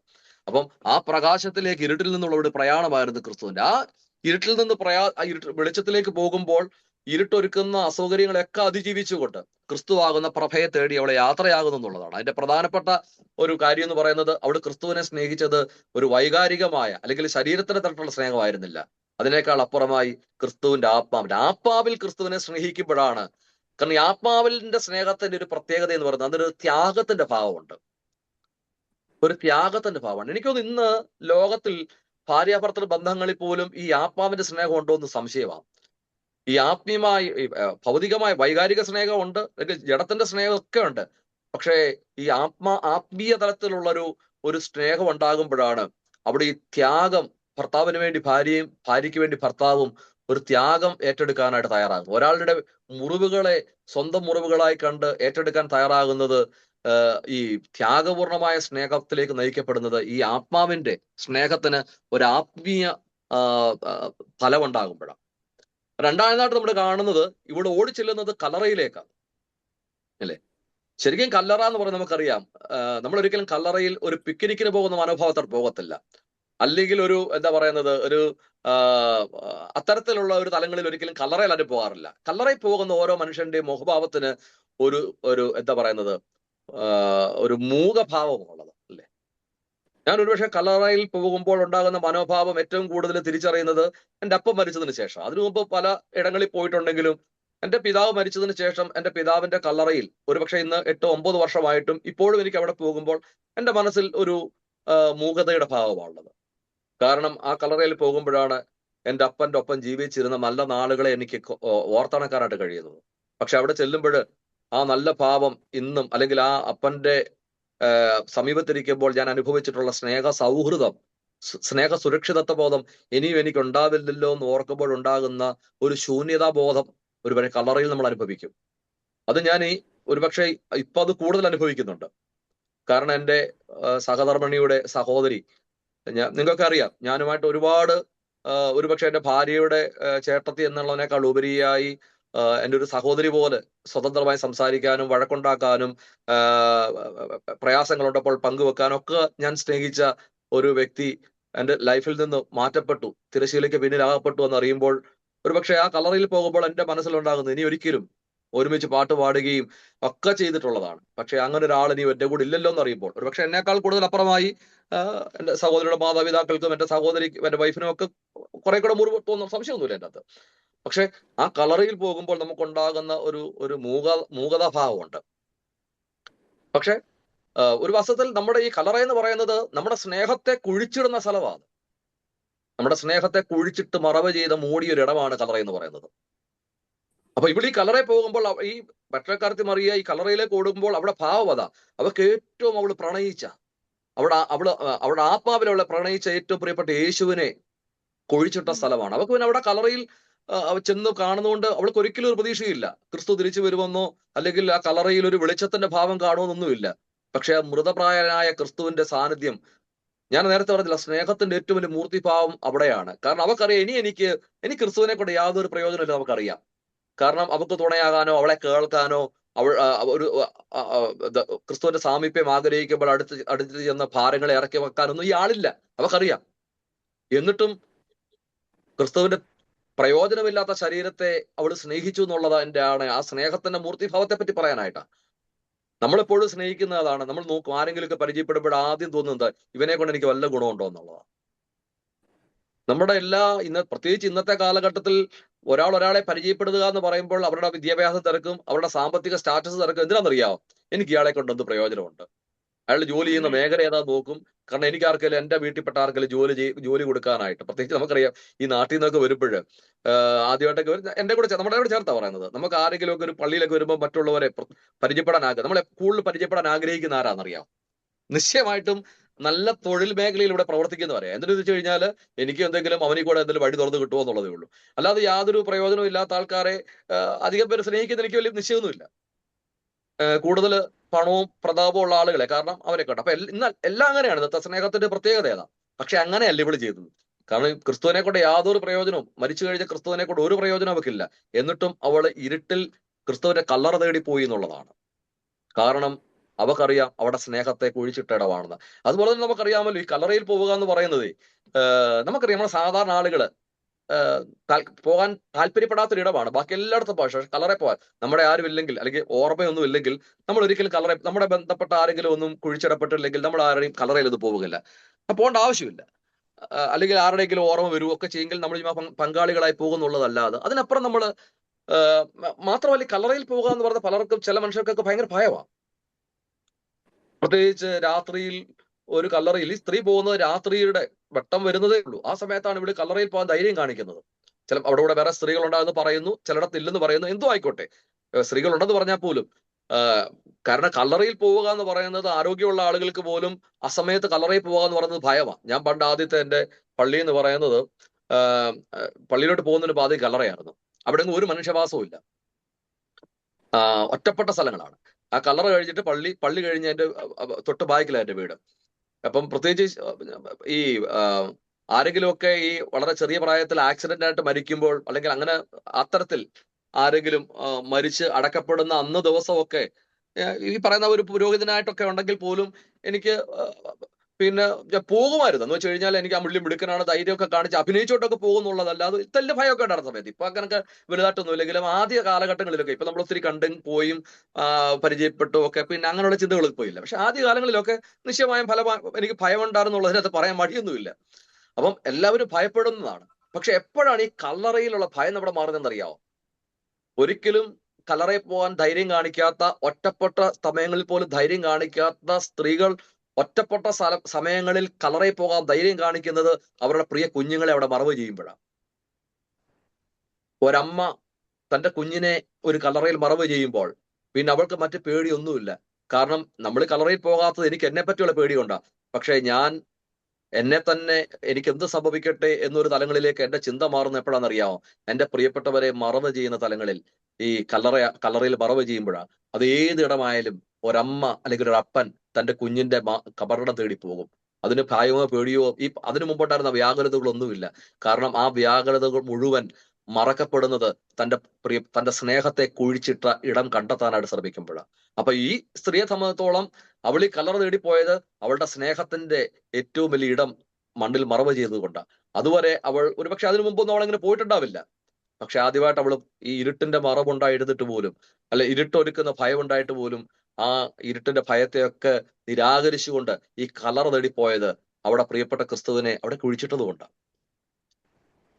മൂന്നാമതായിട്ട് ഈ സ്ത്രീയുടെ ഉള്ളിലുള്ള ഏറ്റവും വലിയൊരു ഭാരം എന്ന് പറയുന്നത്, അവള് കണ്ടതാണ് ക്രിസ്തുവിനെ മറവ് ചെയ്യുമ്പോൾ ഒരു വലിയ കല്ല് അത് ഉരുട്ടി ചേർത്ത് കല്ലറയുടെ കവാടത്തോട് ചേർത്ത് വിട്ടത്.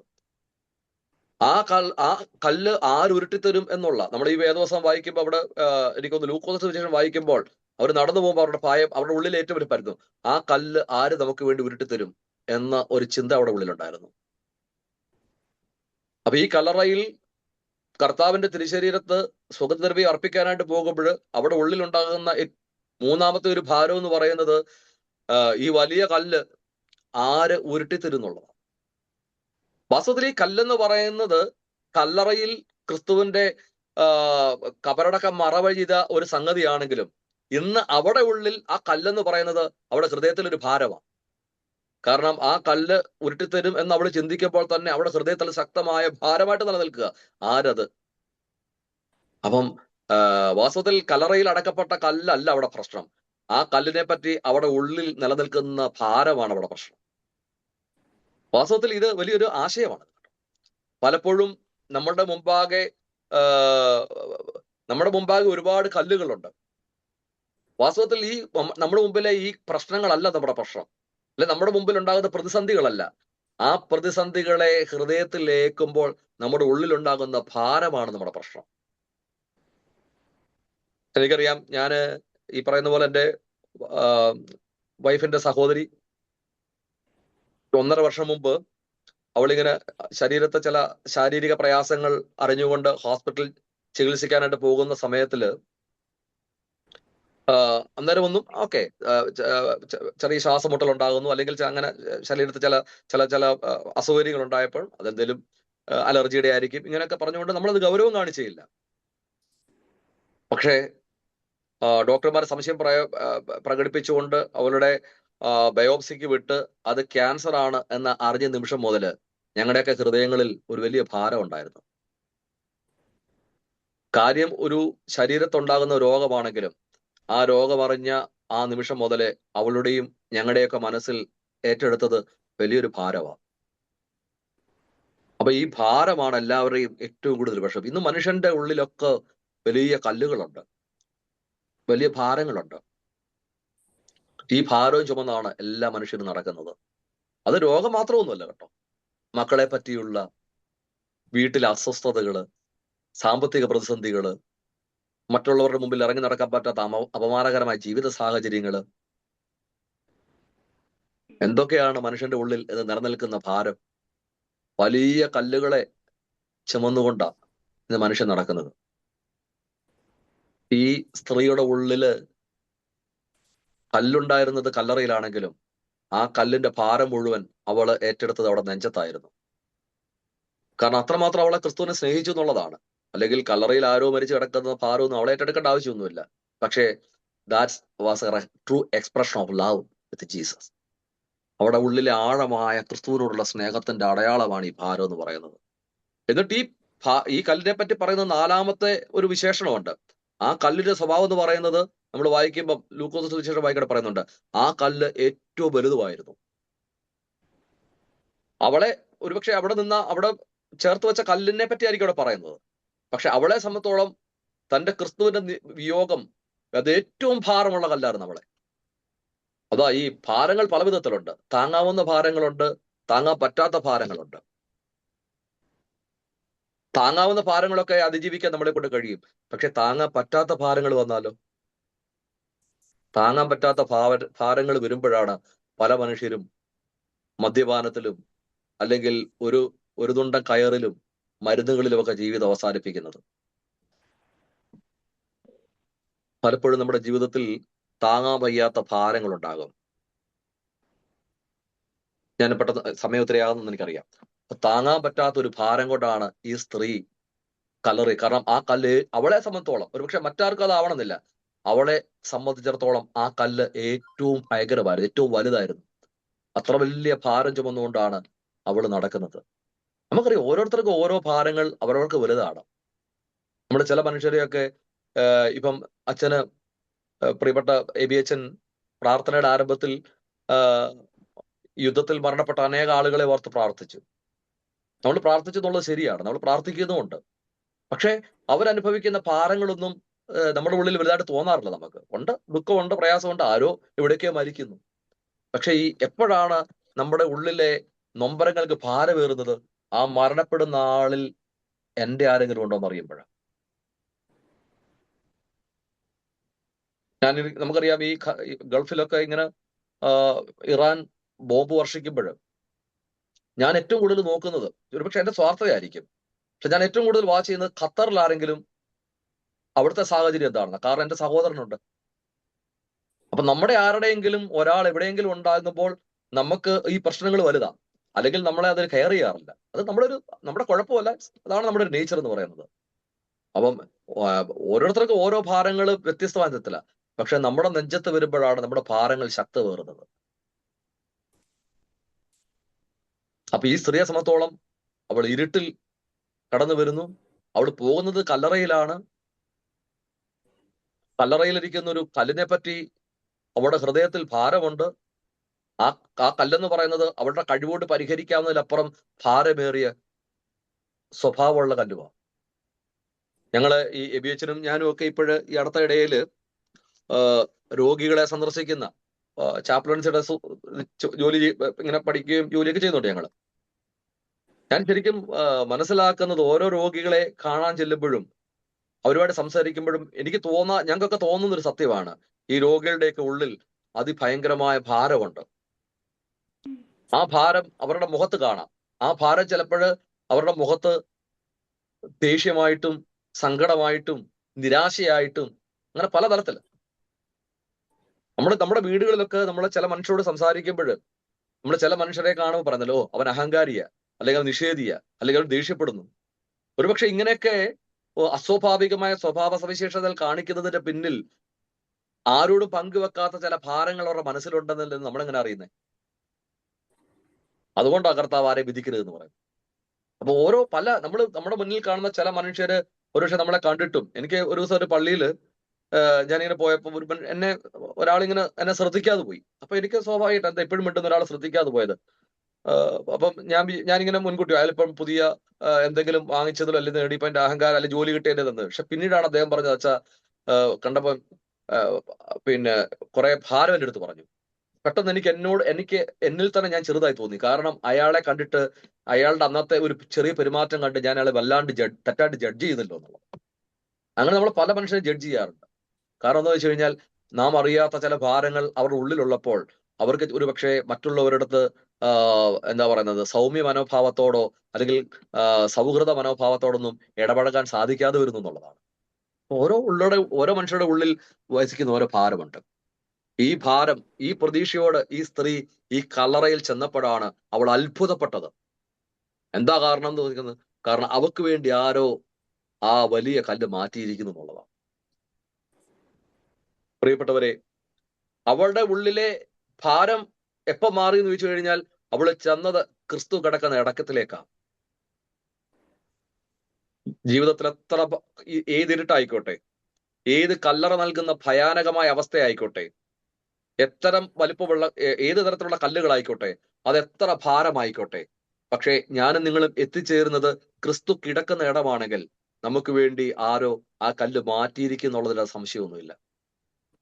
ഞാൻ ഓർക്കുക, ഈ ദിനങ്ങളിൽ ഞാൻ കഷ്ടാനുഭവിച്ച ദിവസങ്ങളിൽ അനുഭവിച്ച ഏറ്റവും വലിയ പ്രയാസമായിരുന്നു എൻ്റെ സഹോദരിയുടെ വേർപാടും അവളുടെ ശവസംസ്കാര ശുശ്രൂഷയൊക്കെ. ഒരു മിനിസോട്ടയിലാണ് അവൾ മരിച്ചതെങ്കിലും എൻ്റെ സ്വന്തം താല്പര്യത്തിന് ഞാൻ ഹ്യൂസ്റ്റണിൽ കൊണ്ടുവന്ന എൻ്റെ പള്ളിയിൽ ചെയ്ത് ഇവിടെ വറവൊക്കെ ചെയ്തത് വലിയ ഉത്തരവാദിത്തം ഏറ്റെടുത്തത്. അപ്പം അതിഭയങ്കരമായ സങ്കടത്തിൽ കൂടി ഞങ്ങൾ പോയെങ്കിലും പക്ഷെ ഈ മനസ്സിൽ അതിനെ അതിജീവിക്കത്തക്കൊണ്ട് ഒരു കരുത്ത് ഞങ്ങൾക്കെല്ലാം ലഭിക്കുന്നുണ്ട്. അതെങ്ങനെയാണ് ലഭിക്കുന്നതെന്ന് ചോദിച്ചു കഴിഞ്ഞാൽ വിത്തൗട്ട് എനി ഡൗട്ട് ഞാൻ തീർച്ചയായിട്ടും പറയും അതെന്റെ ക്രിസ്തുവിന്റെ തിരുശരീരങ്ങൾ ഒരുക്കുന്ന ശക്തിയാണെന്നുള്ളത്. വാസ്തവത്തിൽ എല്ലാ ഭാരങ്ങളും പരിഹരിക്കപ്പെടുന്നതിന്റെ ഇടവെന്ന് ക്രിസ്തുവാന്നുള്ളതിൽ യാതൊരു സംശയവുമില്ല. അത് നമ്മുടെ ഹൃദയത്തിൽ ഞാൻ ഓർക്കുക, ഞാൻ പലയിടത്തും പ്രസംഗത്തിലൊക്കെ ഒന്ന് പറഞ്ഞിരുന്നു, ഒരുപക്ഷെ അവളിങ്ങനെ ഒരു ചികിത്സിക്കുമ്പോൾ വലിയ പ്രതീക്ഷ ഉണ്ടായിരുന്നെങ്കിലും മരിക്കുന്നതിന്റെ 2-3 ദിവസം അവിടെ പ്രതീക്ഷയെല്ലാം നഷ്ടപ്പെട്ടു. കാരണം മരിക്കും എന്നുള്ളത് ഉറപ്പായി. ഡോക്ടേഴ്സൊക്കെ ഡയറക്ടർ എന്ന് പറയുമല്ലോ. അപ്പൊ എല്ലാ പ്രതീക്ഷയും നഷ്ടപ്പെട്ട് ഇനിയും മക്കളെ കാണാനൊക്കില്ല, ഭർത്താവിനെ കാണാനൊക്കത്തില്ല, മാതാപിതാക്കളെ കാണാനൊക്കത്തില്ല, സഹോദരങ്ങളെ കാണാനൊക്കത്തില്ല എന്നൊക്കെ അവിടെ വളരെ വിശ്വാസം കോൺഷ്യസ്. ആ മധ്യത്തിലും ഞാൻ ഹ്യൂസ്റ്റണിൽ നിന്ന് വിശുദ്ധ കുർബാന എടുത്ത് മിനിസോട്ടയിൽ പോയി അവളുടെ ചുണ്ടിലേക്ക് ആ തിരുശരീരക്തങ്ങളെ സ്പർശിച്ചപ്പോൾ അവളുടെ മനസ്സിലെ സന്തോഷവും നുണഞ്ഞിറക്കാൻ അവൾ കാണിക്കുന്ന ആ താല്പര്യവും ആ വ്യഗ്രതയും അത് സ്വീകരിച്ചപ്പോൾ വേദനയുടെ മധ്യത്തിലും അവൾ എനിക്ക് സമ്മാനിച്ച പുഞ്ചിരിയും ഒക്കെ എൻ്റെ കണ്ണു മുമ്പിൽ മായാതെ നിന്നപ്പോഴാണ് ഒരുപക്ഷെ ഇത് നൽകിയ എന്നെക്കാളിലും അത് സ്വീകരിച്ച അവിടെ ഉള്ളിലെ ക്രിസ്തുവിന്റെ തിരുശരീരം ഒരുക്കുന്ന സുരക്ഷിതത്വ ബോധം ഞാൻ തിരിച്ചറിയാനായിട്ട് ഇടയായത്. അത് അവിടെ മാത്രമൊന്നുമല്ല, ഞാൻ ഈ അടുത്തിടെ പല മനുഷ്യരുടെയും ജീവിതത്തിൽ കണ്ടിട്ടുണ്ട്. എല്ലാ പ്രതീക്ഷയും നഷ്ടപ്പെട്ടിട്ടും അവസാനം ഈ കുർബാന വായിലോട്ട് വെക്കുമ്പോൾ അവരുടെ ഹൃദയത്തില് ആ സന്തോഷം. അതുകൊണ്ടാണ് പ്രിയപ്പെട്ടവരെ ഞാൻ പറഞ്ഞത്, എല്ലാ സങ്കടങ്ങൾക്കും, എല്ലാ മുറിവുകൾക്കും, എല്ലാ നൊമ്പരങ്ങൾക്കും ഒരു പരിഹാരം എന്ന് പറയുന്നത് നാം അറിയാതെ നമ്മുടെ വേദനകളെ, നമ്മുടെ കല്ലുകളെ മാറ്റിക്കളയുന്ന ഒരു ക്രിസ്തു സാന്നിധ്യമാണ്. അതുകൊണ്ടാണ് മത്തായിയുടെ സുവിശേഷം 11-ാം അധ്യായം 28-30 വാക്യം നമ്മൾ വായിക്കുന്നത്, അധ്വാനിക്കുന്നവരും ഭാരം ചുമക്കുന്നവരുമേ എല്ലാവരും എൻ്റെ അടുക്കൽ വരുവേ, ഞാൻ നിങ്ങൾക്ക് ആശ്വാസം നൽകാം. എൻ്റെ നുകമെടുത്ത് തന്നെ പഠിപ്പീൻ, ഞാൻ സൗമ്യനും എളിമയുള്ള ഹൃദയമുള്ളവനുമാകുന്നു. എന്നിട്ട് അവിടെ പറയുന്നുണ്ട്, എന്റെ നുകം മൃദുവും എന്റെ ചുമട് ലഘുവുമാകുന്നു. ഒരുവന്റെ ചുമട് മൃദുവും ഒരുവന്റെ നുകം ലഘുവുമാകുന്നത് ആ നുകവും ആ ചുമടും ക്രിസ്തുവിലേക്ക് ഇറക്കി വെക്കുമ്പോഴാണ്, അല്ലെ ക്രിസ്തുവിന്റെ തിരുശരീര രക്തങ്ങളെ ഹൃദയത്തിൽ സ്വീകരിച്ചുകൊണ്ട് ആ ശരീരത്തിന്റെ ഭാഗമാകുമ്പോഴാണ്. അതുകൊണ്ട് 55 സങ്കീർത്തനം 22 വാക്യം, നിന്റെ ഭാരം യഹോവയുടെ മേൽ ഇടുക, അവൻ നിന്നെ പുലർത്തും. നീതിമാൻ ഇളകി പോകുമാറ് അവൻ ഒരു നാളും സമ്മതിക്കുകയില്ല. നിന്റെ ഭാരം യഹോവയുടെ മേൽ ഇടുക, അവൻ നിന്നെ പുലർത്തും. നീതിമാൻ ഇളകിപ്പോകാൻ അവൻ ഒരു നാളും സമ്മതിക്കുകയില്ല. ഞാൻ എന്റെ വാക്കുകൾ ഉപസംഹരിക്കുകയാണ്. ഹൃദയത്തിൽ ഇരുട്ടിന്റെ ഭയവും കല്ലറ നൽകുന്ന നൊമ്പരങ്ങളും കല്ലിന്റെ അസൗകര്യങ്ങളും അത് നൽകുന്ന ഭാരങ്ങളും പേറി ക്രിസ്തുവിന്റെ സമീപത്തേക്ക് പോകുമ്പോൾ ഈ സ്ത്രീക്ക് ഉണ്ടാകുന്നത് ഒരു വെളിച്ചത്തിന്റെ അനുഭവമാണ്. അവിടെ കല്ലുകളെയൊക്കെ മാറ്റി അവൾ ആരെ കാണാൻ ചെല്ലുന്നുവോ ആ ആളെ ജീവനോടെ കണ്ട് റബൂനി, മറിയെ, അവളെ സ്നേഹത്തോടെ അവിടെ പേര് വിളിക്കുന്ന ഒരു അരുമനാഥന്റെ അടുത്ത് ഒക്കെ എത്താനായിട്ട് കഴിഞ്ഞു. ഈ ലോകം വിടുമ്പോഴും നമ്മൾ കേൾക്കേണ്ടത് എന്നെ പേര് ചൊല്ലി വിളിക്കുന്ന യേശുവിന്റെ സ്വരമാണ്. ആ സ്വരം ശ്രവിക്കാൻ, ആ സ്വരം നെഞ്ചിലേക്കാനുള്ള ഭാഗ്യം നമ്മുടെ ജീവിതത്തിൽ ഉണ്ടാകട്ടെ. ഒരു ക്രിസ്ത്യാനിയായി പറന്നു എന്നുള്ളതാണ് എൻ്റെ ഏറ്റവും വലിയ ഭാഗ്യം. അതിനേക്കാൾ ഉപരി ഒരു ഓർത്തഡോക്സുകാരനായി എന്നുള്ളതാണ്. കാരണം ഈ ആരാധനാ ശൈലികളൊക്കെ സ്വീകരിക്കുവാനും ഉൾക്കൊള്ളുവാനും ഒക്കെ നമുക്കറിയാം. കഴിഞ്ഞ ഒരാഴ്ചത്തെ ഞാൻ ഓർക്ക ഈ പ്രയാസങ്ങളൊക്കെ ഉണ്ടായിട്ടും ആ പ്രയാസങ്ങളൊക്കെ പറഞ്ഞു. ഞാൻ എൻ്റെ സഹോദരി മരിച്ചപ്പോൾ ഒരിക്കലും കഷ്ടാനുഭവാഴ്ച ആകരുതെന്ന് എനിക്ക് ആഗ്രഹം ഉണ്ടായിരുന്നു. കാരണം അപ്പോൾ കഷ്ടാനുഭവാഴ്ചയിലെ പ്രാർത്ഥനകളൊക്കെ ഒരു പക്ഷെ ആയി എന്നുള്ളത് പേര് ഏറ്റവും വലിയ സന്തോഷം. കാരണം മറ്റൊന്ന് ചോദിച്ചു കഴിഞ്ഞാൽ എല്ലാം മറന്നുകൊണ്ട് നിരന്തരം ഈ ഒരാഴ്ച കർത്താവിനെ ആരാധിക്കാനും പ്രാർത്ഥിക്കാനും ഒക്കെ ഞങ്ങൾ എല്ലാവരും ശ്രമിച്ചത് കൊണ്ട് മറ്റു ഭാരങ്ങളൊക്കെ ഒരു പരിധി വരെ പൊതിയാൻ ഈ ആരാധനകളും ഈ പ്രാർത്ഥനകളും ഇടയായി എന്നുള്ളത് ഞാൻ നന്ദിപൂർവ്വം ദൈവമുമ്പാകെ ഓർക്കുകയാണ്. ക്രിസ്തു ഒരുക്കുന്ന സ്നേഹവും അവിടെ ഒരുക്കുന്ന ആ കരുതലും അനുഭവിക്കാനുള്ള ഭാഗ്യം നമ്മുടെ ജീവിതത്തിൽ എന്നും ഉണ്ടാവട്ടെ. ഓരോ നിമിഷവും കർത്താവിന്റെ തിരിച്ചറി രക്തങ്ങളെ സ്വീകരിക്കുമ്പോൾ നമ്മുടെ ഉള്ളിൽ അതൊരു തേജോഗോളമായി, അതൊരു നിറവായി അനുസ്യൂതം നമ്മളെ രൂപാന്തരപ്പെടുത്തുന്ന ഒരു വലിയ ഊർജ സ്രോതസ്സായി നിലനിൽക്കുവാൻ ദൈവത്തിന്റെ പരിശുദ്ധാത്മാവ് സഹായിക്കട്ടെ എന്ന് പ്രാർത്ഥിക്കുന്നു. ഒരിക്കൽ കൂടി എല്ലാവർക്കും നമ്മുടെ കർത്താവിന്റെ പുനരുത്ഥാനത്തിന്റെ സന്തോഷവും ആശംസകളും അർപ്പിക്കുന്നു. പ്രത്യേകിച്ച് എന്നെ ഒരു ശുശ്രൂഷയ്ക്ക് നിയോഗിച്ച എല്ലാവരോടും, പ്രത്യേകിച്ച് ഷീന പുല്ലൂസാണിനോട് പറഞ്ഞത് എല്ലാവരോടുമുള്ള സ്നേഹവും നന്ദിയും ഒരിക്കൽ കൂടി അറിയിക്കുന്നു. പ്രത്യേകിച്ച് പ്രിയപ്പെട്ട ഏബിച്ചറിനുള്ള സ്നേഹവും അറിയിച്ചുകൊണ്ട് വാക്കുകൾ ഉപസംഹരിക്കുന്നു. ദൈവം അനുഗ്രഹിക്കട്ടെ. മുമ്പിൽ നിന്ന് കല്ലുകൾ ഉരുട്ടി മാറ്റപ്പെട്ട അനുഭവം നമ്മുടെ ജീവിതത്തിൽ പലപ്പോഴും നമുക്കുണ്ടായിട്ടുണ്ട്. നമ്മൾ തിരിഞ്ഞു നോക്കുമ്പോൾ നമ്മുടെ ജീവിതത്തിൽ എങ്ങനെ ഇവിടെ വരെ എത്തി എന്നുള്ളത് വലിയൊരു ചോദ്യം. ഈ സങ്കടക്കടലുകൾ കടന്ന് നീന്തി എങ്ങനെ ഇവിടെ വരെ എത്തി? തിരിഞ്ഞു നോക്കുമ്പോൾ ഒരുപാട് കാര്യങ്ങൾ നമുക്ക് പറയാനുണ്ട്. നാളെ എന്ത് ചെയ്യുമെന്ന് വിചാരിച്ച് രാത്രിയിൽ കടന്ന് ഉറങ്ങിയ ദിവസത്തിൽ നിന്ന് ഇന്നത്തെ ദിവസത്തിലേക്ക് ഈ പ്രതിസന്ധിയുടെ കല്ലുകളെ ഉരുട്ടി മാറ്റി ദൈവം നമ്മളെ ഇവിടെ വരെ എത്തിച്ചു എന്നുള്ള ഏറ്റവും വലിയ പ്രത്യാശ. പ്രിയപ്പെട്ട അച്ഛൻ മണ്ഡലക്കാരതി മറിയയുടെ ജീവിതത്തിലൂടെ നമ്മളെ കൂട്ടിക്കൊണ്ടുപോയത് ആ ഒരു അനുഭവത്തിലേക്ക്. അതുകൊണ്ട് കല്ലുകൾ ആര് ഉരുട്ടി മാറ്റും, ജീവിതത്തിന്റെ പ്രതിസന്ധികളുടെ കല്ല് ആര് ഉരുട്ടി മാറ്റും എന്നുള്ളത് ഒരു സങ്കടമായി ജീവിതത്തിൽ ശേഷിപ്പിക്കേണ്ട കാര്യമില്ല. അവിടെ എത്തിയാൽ മതി. നിങ്ങൾ ആ കല്ലറ വരെ ഒന്ന് എത്തിയാൽ മതി. കല്ലുകൾ ഉരുട്ടി മാറ്റപ്പെട്ട് തന്നെ ഇരിക്കും. ലാസറിന്റെ കല്ലറയിലും അവൻ ആ കല്ല് ഉരുട്ടി മാറ്റാൻ നോക്കുമ്പോൾ അവരെല്ലാം സങ്കടപ്പെട്ടു. എങ്ങനെ ഉരുട്ടി മാറ്റും? അവന്റെ സാന്നിധ്യം അത് എളുപ്പമാക്കി. അപ്പൊ കല്ലുകൾ ഉരുട്ടി മാറ്റപ്പെട്ട് നമുക്ക് സുഗമമായ ഒരു യാത്ര, ചെങ്കടലിലൂടെ ജനം യാത്ര ചെയ്തതുപോലെ ആ യാത്ര സുഖകരമായി, മരുഭൂമിയിലൂടെയുള്ള യാത്ര പോലെ അവൻ സുഖകരമാക്കി നമ്മെ ആക്കി തീർക്കുമെന്നുള്ള പ്രതീക്ഷയും പ്രത്യാശയും അത് തന്നെയാണ് ഉയർത്തെഴുന്നേറ്റ കർത്താവ് നമുക്ക് നൽകുന്നത്. ആ പ്രതീക്ഷ പങ്കുവച്ച പ്രിയപ്പെട്ട അച്ഛനോട് പ്രത്യേകമായ സ്നേഹവും നന്ദിയും കടപ്പാടും സമയത്ത് പ്രത്യേകമായി ഒരിക്കൽ കൂടി അറിയിക്കുന്നു. MMVSന്റെ ഉദ്രാസനത്തിന്റെ പേരിലുള്ള എല്ലാ നന്ദിയും സ്നേഹവും അറിയിക്കുന്നു. ദൈവം തമ്പുരാൻ ശക്തിപ്പെടുത്തുകയും സഹായിക്കുകയും ശുശ്രൂഷകളിൽ ബലപ്പെടുത്തുകയും കൂടെയിരിക്കുകയും ചെയ്യട്ടെ എന്ന് പ്രാർത്ഥിക്കുന്ന കുടുംബത്തെയും ദൈവസന്നിധിയിൽ സമർപ്പിക്കുന്നു. എല്ലാവരെയും കർത്താവ് കാത്ത പരിപാലിക്കുമാറാകട്ടെ. ദൈവം അനുഗ്രഹിക്കട്ടെ. പ്രത്യേക നന്ദി അറിയിക്കുന്നു. ബഹുമാനപ്പെട്ട രാജേഷ് അച്ഛന്റെ വചനങ്ങൾക്ക് അദ്ദേഹത്തിനും രാജേഷിന് നന്ദി പറയുകയും പ്രത്യേകിച്ച് പ്രാർത്ഥനയിൽ ഓർക്കുകയും ചെയ്യുന്നു.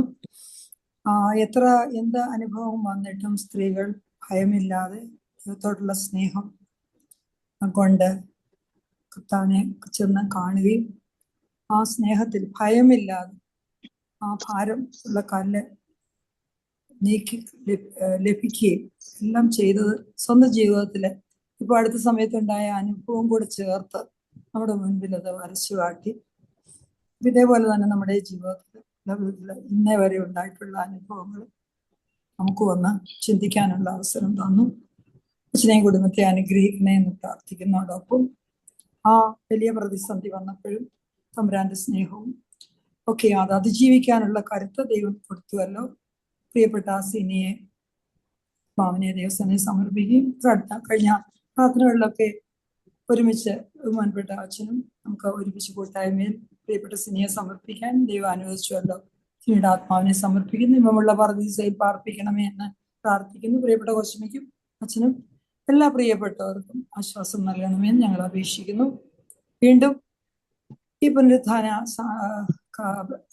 പെരുന്നാളെല്ലാം ആഘോഷിച്ച് നമുക്ക് ധൈര്യത്തോടും പ്രത്യാശയോടും മുന്നോട്ട് പോകാൻ ദൈവം ഇടയാക്കണമേ എന്ന് പ്രാർത്ഥിക്കുന്നു. വചനം കേട്ട് ഒരു നിമിഷം കൊണ്ട് മറന്നു പോകുന്നവരാകാതെ മുൻപോട്ട് ഓടുവാൻ ശക്തി നൽകണമേ എന്ന് പ്രാർത്ഥിക്കുകയും ചെയ്തു. ഒന്നുകൂടി അച്ഛനെയും കുടുംബത്തെയും ദൈവസന്നിധി സമർപ്പിക്കുന്നു. ഇപ്പൊ പ്രാർത്ഥനയുടെ സമയമാകുന്നുവല്ലോ. പരിശുദ്ധ ബാവ തിരുമേനിയും എല്ലാ തിരുമേനിമാരെയും മാറിവനസ് തിരുമേനിയും എല്ലാ ബഹുമാനപ്പെട്ട അച്ഛന്മാരെയും കുസുമമാരെയും എല്ലാവരെയും ദിവസം സമർപ്പിക്കുന്നു. മർത്തമറിയും സമാജം ഭാരവാഹികളെ സമർപ്പിക്കുന്നു. വരുമാനിക്കുന്ന കോൺഫറൻസിനെ സമർപ്പിക്കുന്നു.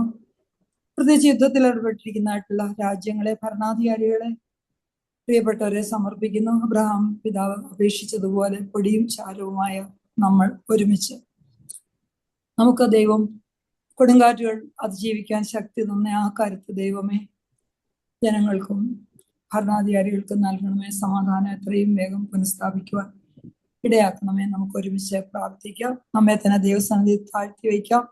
നമുക്ക് ഇന്ന് വരെ തന്ന എല്ലാ നല്ല അനുഗ്രഹങ്ങൾക്കും നന്ദി പറഞ്ഞുകൊണ്ട് നമ്മുടെ കുറവുകൾ ഏറ്റു പറഞ്ഞുകൊണ്ട് ദൈവസന്നിധിയിൽ അപേക്ഷിക്കുമ്പോൾ വാഗ്ദത്തത്തെ പിടിച്ചുകൊണ്ട് നമുക്ക് അപേക്ഷിക്കാം. തീർച്ചയായിട്ടും ദൈവം തമ്പുരാൻ അതിനെ കേൾക്കുമെന്ന് നമുക്ക് വിശ്വസിക്കാം. നമ്മുടെ ആവശ്യങ്ങളുടെ പട്ടിക നിരത്തുകയല്ല, എന്തു വന്നാലും നാം ദൈവത്തെ സ്നേഹിക്കും എന്ന് നമുക്ക് തീരുമാനമെടുത്തുകൊണ്ട് ഈ ലോകത്ത് ജീവിക്കാൻ നമുക്ക് ദൈവത്തിന്റെ കൃപയില്ലാതെ നമുക്ക് ഒരു കാര്യവും മുൻപോട്ട് കൊണ്ടുപോകാൻ സാധിക്കില്ല എന്ന് നമുക്ക് അറിയുകയും ചെയ്യാം. എല്ലാ അഭിഷിക്തരെയും അവരവരുടെ ജോലി ചെയ്തുകൊണ്ട് ദൈവനാമമഹത്വത്തിനായിട്ട് ജീവിക്കുന്നവരുമായിട്ടുള്ള എല്ലാ ലോകമെമ്പാടുമുള്ള മക്കളെ ദൈവം സമർപ്പിക്കുന്നു. ഇരവ പുരോഹിതന്മാര്, ഓൾട്ടർ ബോയ്സ്, സെമിനേറിയൻസ് എല്ലാവരെയും സമർപ്പിക്കുന്നു. സിക്കായിരിക്കുന്ന വൈങ്കലിയച്ചൻ, വി സി വർഗീസ് അച്ഛൻ, അനിത കൊച്ചുമ, ജെയിംസ്, കുഞ്ഞുമോൻ, സോളി, ഈ വർഗീസ്, തമ്പി സക്കറിയ, എലിഷുബ, ആനി, ഹെലിസ്, സിജ ഇവരെ പ്രത്യേകം പ്രാർത്ഥനയെ സമർപ്പിക്കുന്നു. ഒപ്പം കഴിഞ്ഞ പ്രാവശ്യം ഒരു വീഴ്ചയിൽ സർജറി ആയിരുന്ന ഏലിയമ്മ മാത്യുവിനെ ഓർത്ത് സ്തോത്രം. ഷാനു തോമസിന്റെ സർജറി കഴിഞ്ഞിരിക്കുന്നു. ആ മകളെ ഓർത്തും സ്തോത്രം ചെയ്യും. തുടർന്നും വരെ എല്ലാവരെയും പ്രാർത്ഥനയെ സ്തോത്രത്തോടെ വയ്ക്കുന്നു. സൗഖ്യമായും ഇപ്പോൾ സൗഖ്യം ലഭിച്ചില്ലെങ്കിലും ദൈവത്തിന്റെ കൃപയോടുകൂടി മുൻപോട്ട് പോകാനായിട്ടുള്ള വേണ്ടി അവർക്ക് എല്ലാവർക്കും വേണ്ടി പ്രാർത്ഥിക്കുന്നു. എല്ലാ മക്കളുടെയും മനസ്സിലുള്ള പ്രിയപ്പെട്ടവരെ ദൈവസന്നിധി സമർപ്പിക്കുന്നു. ബർത്ത്ഡേ ആയിരുന്ന മാത്യു, ഷീല ഒക്കെ മറ്റു എല്ലാവരെയും പ്രത്യേകമായി ഓർക്കുന്നു. ഓരോ ഇൻഡിവിജ്വലിനെ, കുടുംബത്തെ, എല്ലാ മാതാപിതാക്കള്, യുവതിയുവാക്കൾ, വിദ്യാർത്ഥികളായിട്ടിരിക്കുന്നവര്, പ്രത്യേകിച്ച് പലവിധ സങ്കടങ്ങളില് മാനസികമായും ശാരീരികമായും ആത്മീയമായും വിഷമത്തിലിരിക്കുന്ന എല്ലാവരെയും, കുടുംബ ബന്ധങ്ങളിൽ വിഷമം അനുഭവിക്കുന്നവര് എല്ലാവരെയും സമർപ്പിക്കുന്നു. റിട്ടയർമെന്റ് എടുത്ത പ്രിയപ്പെട്ടവരെ ഓർത്ത് പ്രത്യേകമായി പ്രാർത്ഥിക്കുന്നു. ജോലിയില്ലാതെ വിഷമിക്കുന്ന മക്കൾ, ജോലി ലഭിച്ച രാജേഷ്, വിൻസി ഇവരെ ഓർത്ത് സ്തോത്രം ചെയ്യുമ്പോൾ, ജോലി ആവശ്യപ്പെട്ടുകൊണ്ടുള്ള അലൻ, ലയ തോമസ് വരെ പ്രത്യേകമായി സമർപ്പിക്കുന്നു. ജോലി നഷ്ടപ്പെടുമ്പോൾ അവർക്ക് ഒരു പ്രത്യേകമായ അവസ്ഥയിലാകുന്നവർ ഒരുമിച്ച് അവരെ ഓർത്ത് സ്തോത്രത്തോടെ പ്രാർത്ഥിക്കും. നിരാശയിലേക്കും ഡിപ്രഷനിലേക്കും കടക്കാതെ ദൈവത്തിൽ പൂർണ്ണമായി ആശ്രയിച്ചുകൊണ്ട് ഇന്നുവരെയും നടത്തിയ ദൈവം വീണ്ടും അവർക്ക് അവരുടെ ആവശ്യങ്ങൾക്ക് മതിയാനായിരിക്കുമെന്ന് മനസ്സിലാക്കത്തക്കണം. ജോലി നഷ്ടപ്പെട്ടവരും ജോലിയിൽ ക്ലേശം അനുഭവിക്കുന്നവരുള്ള അനേകം മക്കളെ ഓർത്ത് നമുക്ക് പ്രാർത്ഥിക്കാം. വിവാഹ ജീവിതത്തിലേക്ക് പ്രവേശിക്കാനിരിക്കുന്ന Ashwin and Sandra, Abraham and Ann, അനേക മക്കളുണ്ട്. അവരെ ഓർത്ത് പ്രാർത്ഥിക്കുന്നു. പ്രത്യേകിച്ച് ജനറേഷനെ ഓർത്ത് പ്രാർത്ഥിക്കും. ഇന്ന് പരീക്ഷ എഴുതിക്കും, മത്സര പരീക്ഷ എഴുതിക്കുന്ന കുഞ്ഞുങ്ങളുണ്ട്. അനേക പ്രാവശ്യം തോൽവി അടഞ്ഞതിന് ശേഷം നിരാശയിലായിട്ട് വീണ്ടും എഴുതുന്നവരുണ്ട്. വീണ്ടും വീണ്ടും പ്രവേശിക്കാൻ ഭാവി എന്താണെന്നറിയാതെ വിഷമിക്കുന്നവരും ഡിപ്രഷൻ, സൂയിസൈഡ് ടെൻഡൻസി ഒക്കെയുള്ള മക്കളുണ്ട്. ദൈവത്തിന്റെ കരുണയിൽ പൂർണ്ണമായിട്ട് ആശ്രയിക്കാൻ അറിയാത്ത മക്കളുണ്ട്. എല്ലാവരെയും നമുക്ക് ദൈവത്തിനെ സമർപ്പിക്കാം. ഇപ്പോൾ എക്സാം എഴുതിക്കൊണ്ടിരിക്കുന്ന മക്കൾ പൂർണ്ണമായിട്ട് വിശ്വാസത്തോടെ എൻ്റെ മക്കൾ, കുഞ്ഞുമക്കളെ ദൈവത്തിന് ദൈവം മുൻപേ ദൈവത്തിന്റെ രാജ്യവും നീതിയും അന്വേഷിക്കും. ബാക്കി എല്ലാവർക്കും ദൈവം നൽകിക്കൊള്ളും. ഉള്ള പൂർണ്ണ വിശ്വാസം അവർക്ക് കൊടുക്കുവാനും അവരെ അതിലേക്ക് നയിക്കാൻ സഹായിക്കണമേ എന്ന് നമുക്ക് കണ്ണുനീരോടെ പ്രാർത്ഥിക്കാം. എന്ന് പ്രാർത്ഥനയ്ക്കായിട്ട് അപേക്ഷിക്കും. ജോഷുവർക്ക് സ്തോത്രം ചെയ്യുന്നു. ലിഡിയ, മേഘ, 2 ആൻമാര്, Elizabeth, Albit, Nathan, Caroline, Hannah, Aaron, Justin, Abby, സമകാലീന പ്രശ്നങ്ങളുണ്ട്. പലവിധ പ്രശ്നം നമുക്ക് വിവരിക്കാൻ വയ്യാത്തതായിട്ടുള്ള പല പ്രശ്നങ്ങളിൽ കൂടി കുഞ്ഞുങ്ങൾ കടക്കുമ്പോൾ പേരൻസ് അതിനേക്കാൾ വിഷമത്തിലാണ്. ആ പേരൻസിനെയും ആ കുഞ്ഞുങ്ങളെയും വീണ്ടും ദൈവസന്നിധിയിൽ സമർപ്പിക്കുന്നു. ദൈവത്തമ്പുരാനെ കരുണയുണ്ടാകണമെന്ന് നമുക്ക് അപേക്ഷിക്കാം. റീകൺസ്ട്രക്ഷനിലായിരിക്കുന്ന എല്ലാ ചർച്ചസിനെയും പ്രത്യേകം സമർപ്പിക്കുന്നു. പ്രത്യേകിച്ച് Calgary church, Detroit saint Gregorios, മറ്റ് ഹ്യൂസ്റ്റൺ സെന്റ് ഗ്രിഗോറിയസ്, എല്ലാ ചർച്ചസിനെയും സമർപ്പിക്കുന്നു. ആരാധനയ്ക്കുള്ള പ്രാധാന്യം മനസ്സിലാക്കുവാനും ദൈവീയ സന്നിധിയിൽ ആരാധനയോടെ ദൈവനാമം മഹത്വപ്പെടുവാനും ഇടയാകണമെന്ന് നമുക്ക് പ്രാർത്ഥിക്കാം. എല്ലാ വോളണ്ടറി സംഘടനകൾ, ശാലയും, ഹന, കരുണനിലയം, ആശ്രയ, ഇവയെല്ലാം സമർപ്പിക്കും. പ്രത്യേകിച്ച് നോമ്പ് കഴിഞ്ഞിരിക്കുന്ന ഈ സമയത്ത് അവനാൽ ആകുന്ന വിധത്തിൽ സഹായം ചെയ്യുവാനുള്ള മനസ്സും എല്ലാവർക്കും കൊടുക്കണമെന്ന് നമുക്ക് പ്രാർത്ഥിക്കാം. പാലിയേറ്റീവ് കെയർ യൂണിറ്റിലുള്ളവർ, ഹോസ്പിസ് കെയറില്, ആൾസിമേഴ്സ് ഡിമെൻഷ്യ, വാർദ്ധക്യത്തില് മരണത്തോടടുത്തിരിക്കുന്ന മക്കള്, ചെറിയ പ്രായത്തിൽ ദൈവസന്നിധിയിലേക്ക് കടന്നുപോയവർ എല്ലാവരും ദൈവസന്നിധി സമർപ്പിക്കുന്നു. സുശേഷം എത്തിച്ചു തരാത്ത രാജ്യങ്ങളെ ഓർത്തും സുശേഷം വല്ല ചെയ്യുന്നവരെ ഓർത്തും പ്രത്യേകമായി നമുക്ക് പ്രാർത്ഥിക്കാം. കുഞ്ഞുങ്ങളെ ആഗ്രഹിക്കുന്നവരെ, കുഞ്ഞുങ്ങളെ ലഭിച്ചവരെ ഓർത്ത് പ്രത്യേകമായി പ്രാർത്ഥിക്കുന്നു. പാർട്ട്നേഴ്സിനെ ആഗ്രഹിക്കുന്ന എല്ലാ മക്കളെ ഓർത്ത് പ്രത്യേകമായി പ്രാർത്ഥിക്കുന്നു.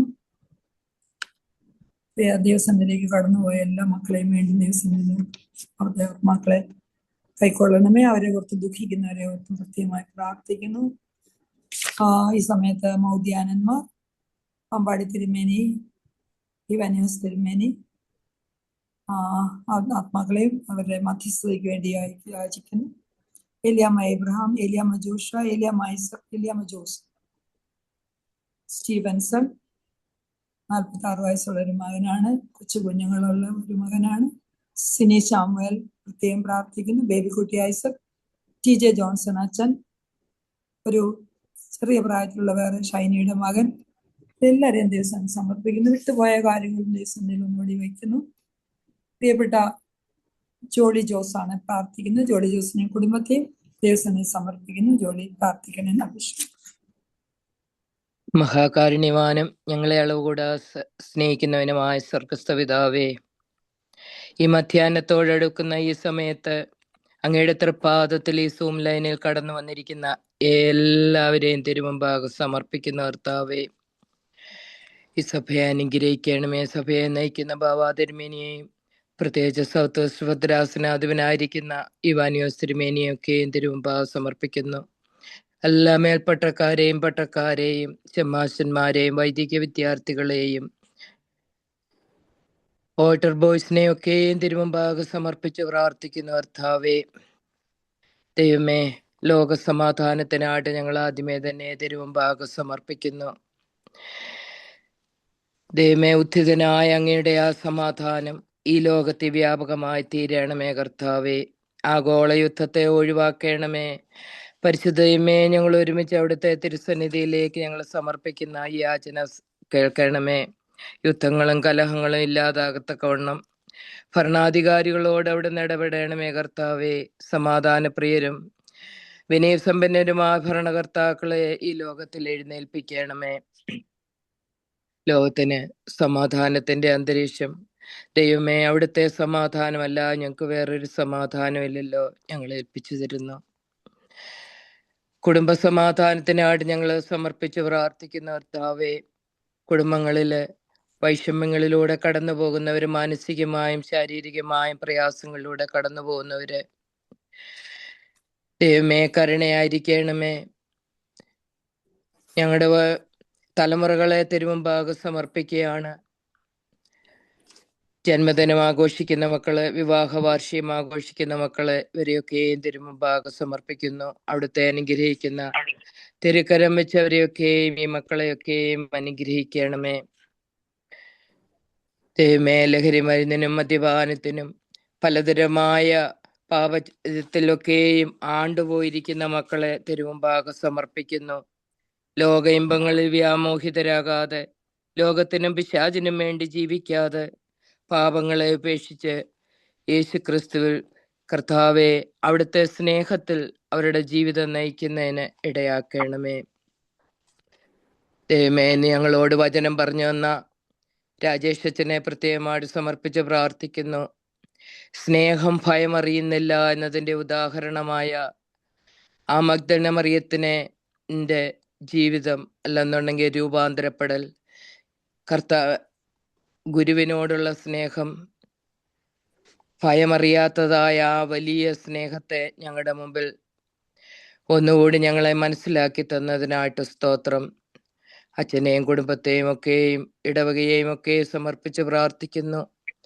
ബഹുമാനപ്പെട്ട എബി അച്ഛനെയും കുടുംബത്തെയും ഒക്കെ സമർപ്പിച്ച് ഇടവകയെയും ഒക്കെ സമർപ്പിച്ച് പ്രാർത്ഥിക്കുന്നു. MMVSന്റെ ഭാരവാഹികളായി പ്രവർത്തിക്കുന്ന ഓരോ വ്യക്തികളെയും സമർപ്പിക്കുന്നു. പ്രത്യേകിച്ച് എലിസബത്ത് ആൻറ്റി നമ്മളെല്ലാം ഉണർന്നിരിക്കുമ്പോൾ അവിടെ ഉറങ്ങേണ്ട സമയത്തും ഈ പ്രാർത്ഥനയ്ക്കായിട്ട് വ്യാപൃതയാകുന്നു. അങ്കിനെയും ഒക്കെയും സമർപ്പിച്ച് പ്രാർത്ഥിക്കുന്നു. ആന്റിയിൽ നിക്ഷിപ്തമായ കാര്യങ്ങളൊക്കെ നിറവേറ്റുവാനുള്ള കൃപ അവിടുന്ന് ചൊരിഞ്ഞു കൊടുക്കുന്നതിനായിട്ട് സ്തോത്രം. ഇനി പ്രയർ ലൈനിൽ കടന്നു വന്നിരിക്കുന്ന എല്ലാ അച്ഛന്മാരെയും കൊച്ചമ്മമാരെയും എല്ലാ മെമ്പേഴ്സിനെയും ഓരോ വ്യക്തി ജീവിതങ്ങളെയും തിരുമുമ്പാകെ സമർപ്പിച്ച് പ്രാർത്ഥിക്കുന്ന കർത്താവേ, എലിസബത്ത് ആന്റി പറഞ്ഞ ഓരോരോ വിഷയങ്ങളും ഓരോ പേരുകളും അവിടുത്തെ സന്നിധിയിൽ ഇരിക്കുന്നുവല്ലോ കർത്താവേ. ദൈവമേ, ഞങ്ങളുടെ തലമുറകളെയൊക്കെയും അവരെ കർത്താവിലേക്ക് നോക്കി ജീവിപ്പാൻ ഞങ്ങൾ അവരെ ഏൽപ്പിച്ച് പ്രാർത്ഥിക്കുന്ന കർത്താവേ, യഹോവയുടെ നന്മയും പ്രസാദവും അവരോട് ഞങ്ങളോട് കൂടെ ഉണ്ടാകണമേ കർത്താവേ. സ്വർഗീയമായ സന്തോഷം അനുഭവിപ്പാൻ ഞങ്ങൾക്ക് ഇടയാക്കണമേ. ഞങ്ങൾക്ക് ഓരോരുത്തർക്കും ജ്ഞാനമുള്ള ഒരു ഹൃദയം പ്രാപിപ്പാൻ തക്കവണ്ണം ഞങ്ങളുടെ നാളുകളെ എണ്ണുവാന് അവിടുന്ന് പഠിപ്പിക്കണമേ കർത്താവേ. ഞങ്ങളുടെ വാങ്ങിപ്പോയ ഞങ്ങളുടെ മാതാപിതാക്കൾ ഉൾപ്പെടെ ഞങ്ങളുടെ പൂർവികര്, ഞങ്ങളുടെ സഹോദരീ സഹോദരങ്ങളെല്ലാവരെയും തിരുമുമ്പാകെ സമർപ്പിക്കുന്നു. അവരുടെയൊക്കെ ആത്മാക്കൾക്കും നല്ലവരും വിശ്വസ്തരും എന്ന വിളി കേൾപ്പാൻ ഇടയാകത്തക്ക വിധം ഞങ്ങൾ ജീവിച്ച അവർക്കും ഞങ്ങൾക്കും ഒരുപോലെ ആ വിളികൾ കേൾക്കുവാനും ജീവന്റെ പുസ്തകത്തെ ഞങ്ങളുടെ പേരെഴുതി കാണപ്പെടുവാനും ഇടയാക്കണമേ കർത്താവേ. രോഗാവസ്ഥയിലിരിക്കുന്നവരെ പ്രത്യേകമായിട്ട് സമർപ്പിക്കുന്നു. മരണദുഃഖത്തിലിരിക്കുന്ന അനേകം ഭവനങ്ങളുണ്ടല്ലോ കർത്താവേ. അവിടുത്തെ ആശ്വസിപ്പിക്കുന്ന കരം, അവിടുത്തെ പരിശുദ്ധാത്മാവിന്റെ ആവാസം കൊടുത്ത് കർത്താവേ അവരുടെ ഹൃദയങ്ങൾക്ക് ഒരാശ്വാസം കൊടുക്കണമേ. രോഗികളായിരിക്കുന്നവരെ എല്ലാവരെയും തിരുമുമ്പാകെ സമർപ്പിക്കുന്നു. സർജറി കഴിഞ്ഞ മക്കളെയൊക്കെ സമർപ്പിക്കുന്നു. ഏറ്റവും പെട്ടെന്ന് അവരൊക്കെയും ക്യൂർ ആകുവാന് കർത്താവെ അവിടുത്തെ ആണിപ്പാടുള്ള കരം നീട്ടിയവരെയൊക്കെയും ഒന്ന് തൊടയണമേ. ഏകാഗികളായിരിക്കുന്നവര്, വാർദ്ധക്യത്തിന്റെ അവസ്ഥയിലായിരിക്കുന്നവര്, പലവിധമായ ശാരീരികമായും മാനസികമായ അസ്വസ്ഥതകളോടെ ആയിരിക്കുന്ന എല്ലാവരെയും തിരുമുമ്പാകെ സമർപ്പിക്കുകയാണ് കർത്താവേ. ദൈവമേ, ഞങ്ങളുടെ തലമുറകളിലും സ്കൂളുകളിലും ഗർഭസ്ഥ ശിശുക്കളും മുതൽ മരണാസന്നരായ എല്ലാ രോഗികളെയും വരെയുള്ള എല്ലാവരെയും തിരുമുമ്പാകെ ഞങ്ങൾ സമർപ്പിക്കുകയാണ് കർത്താവേ.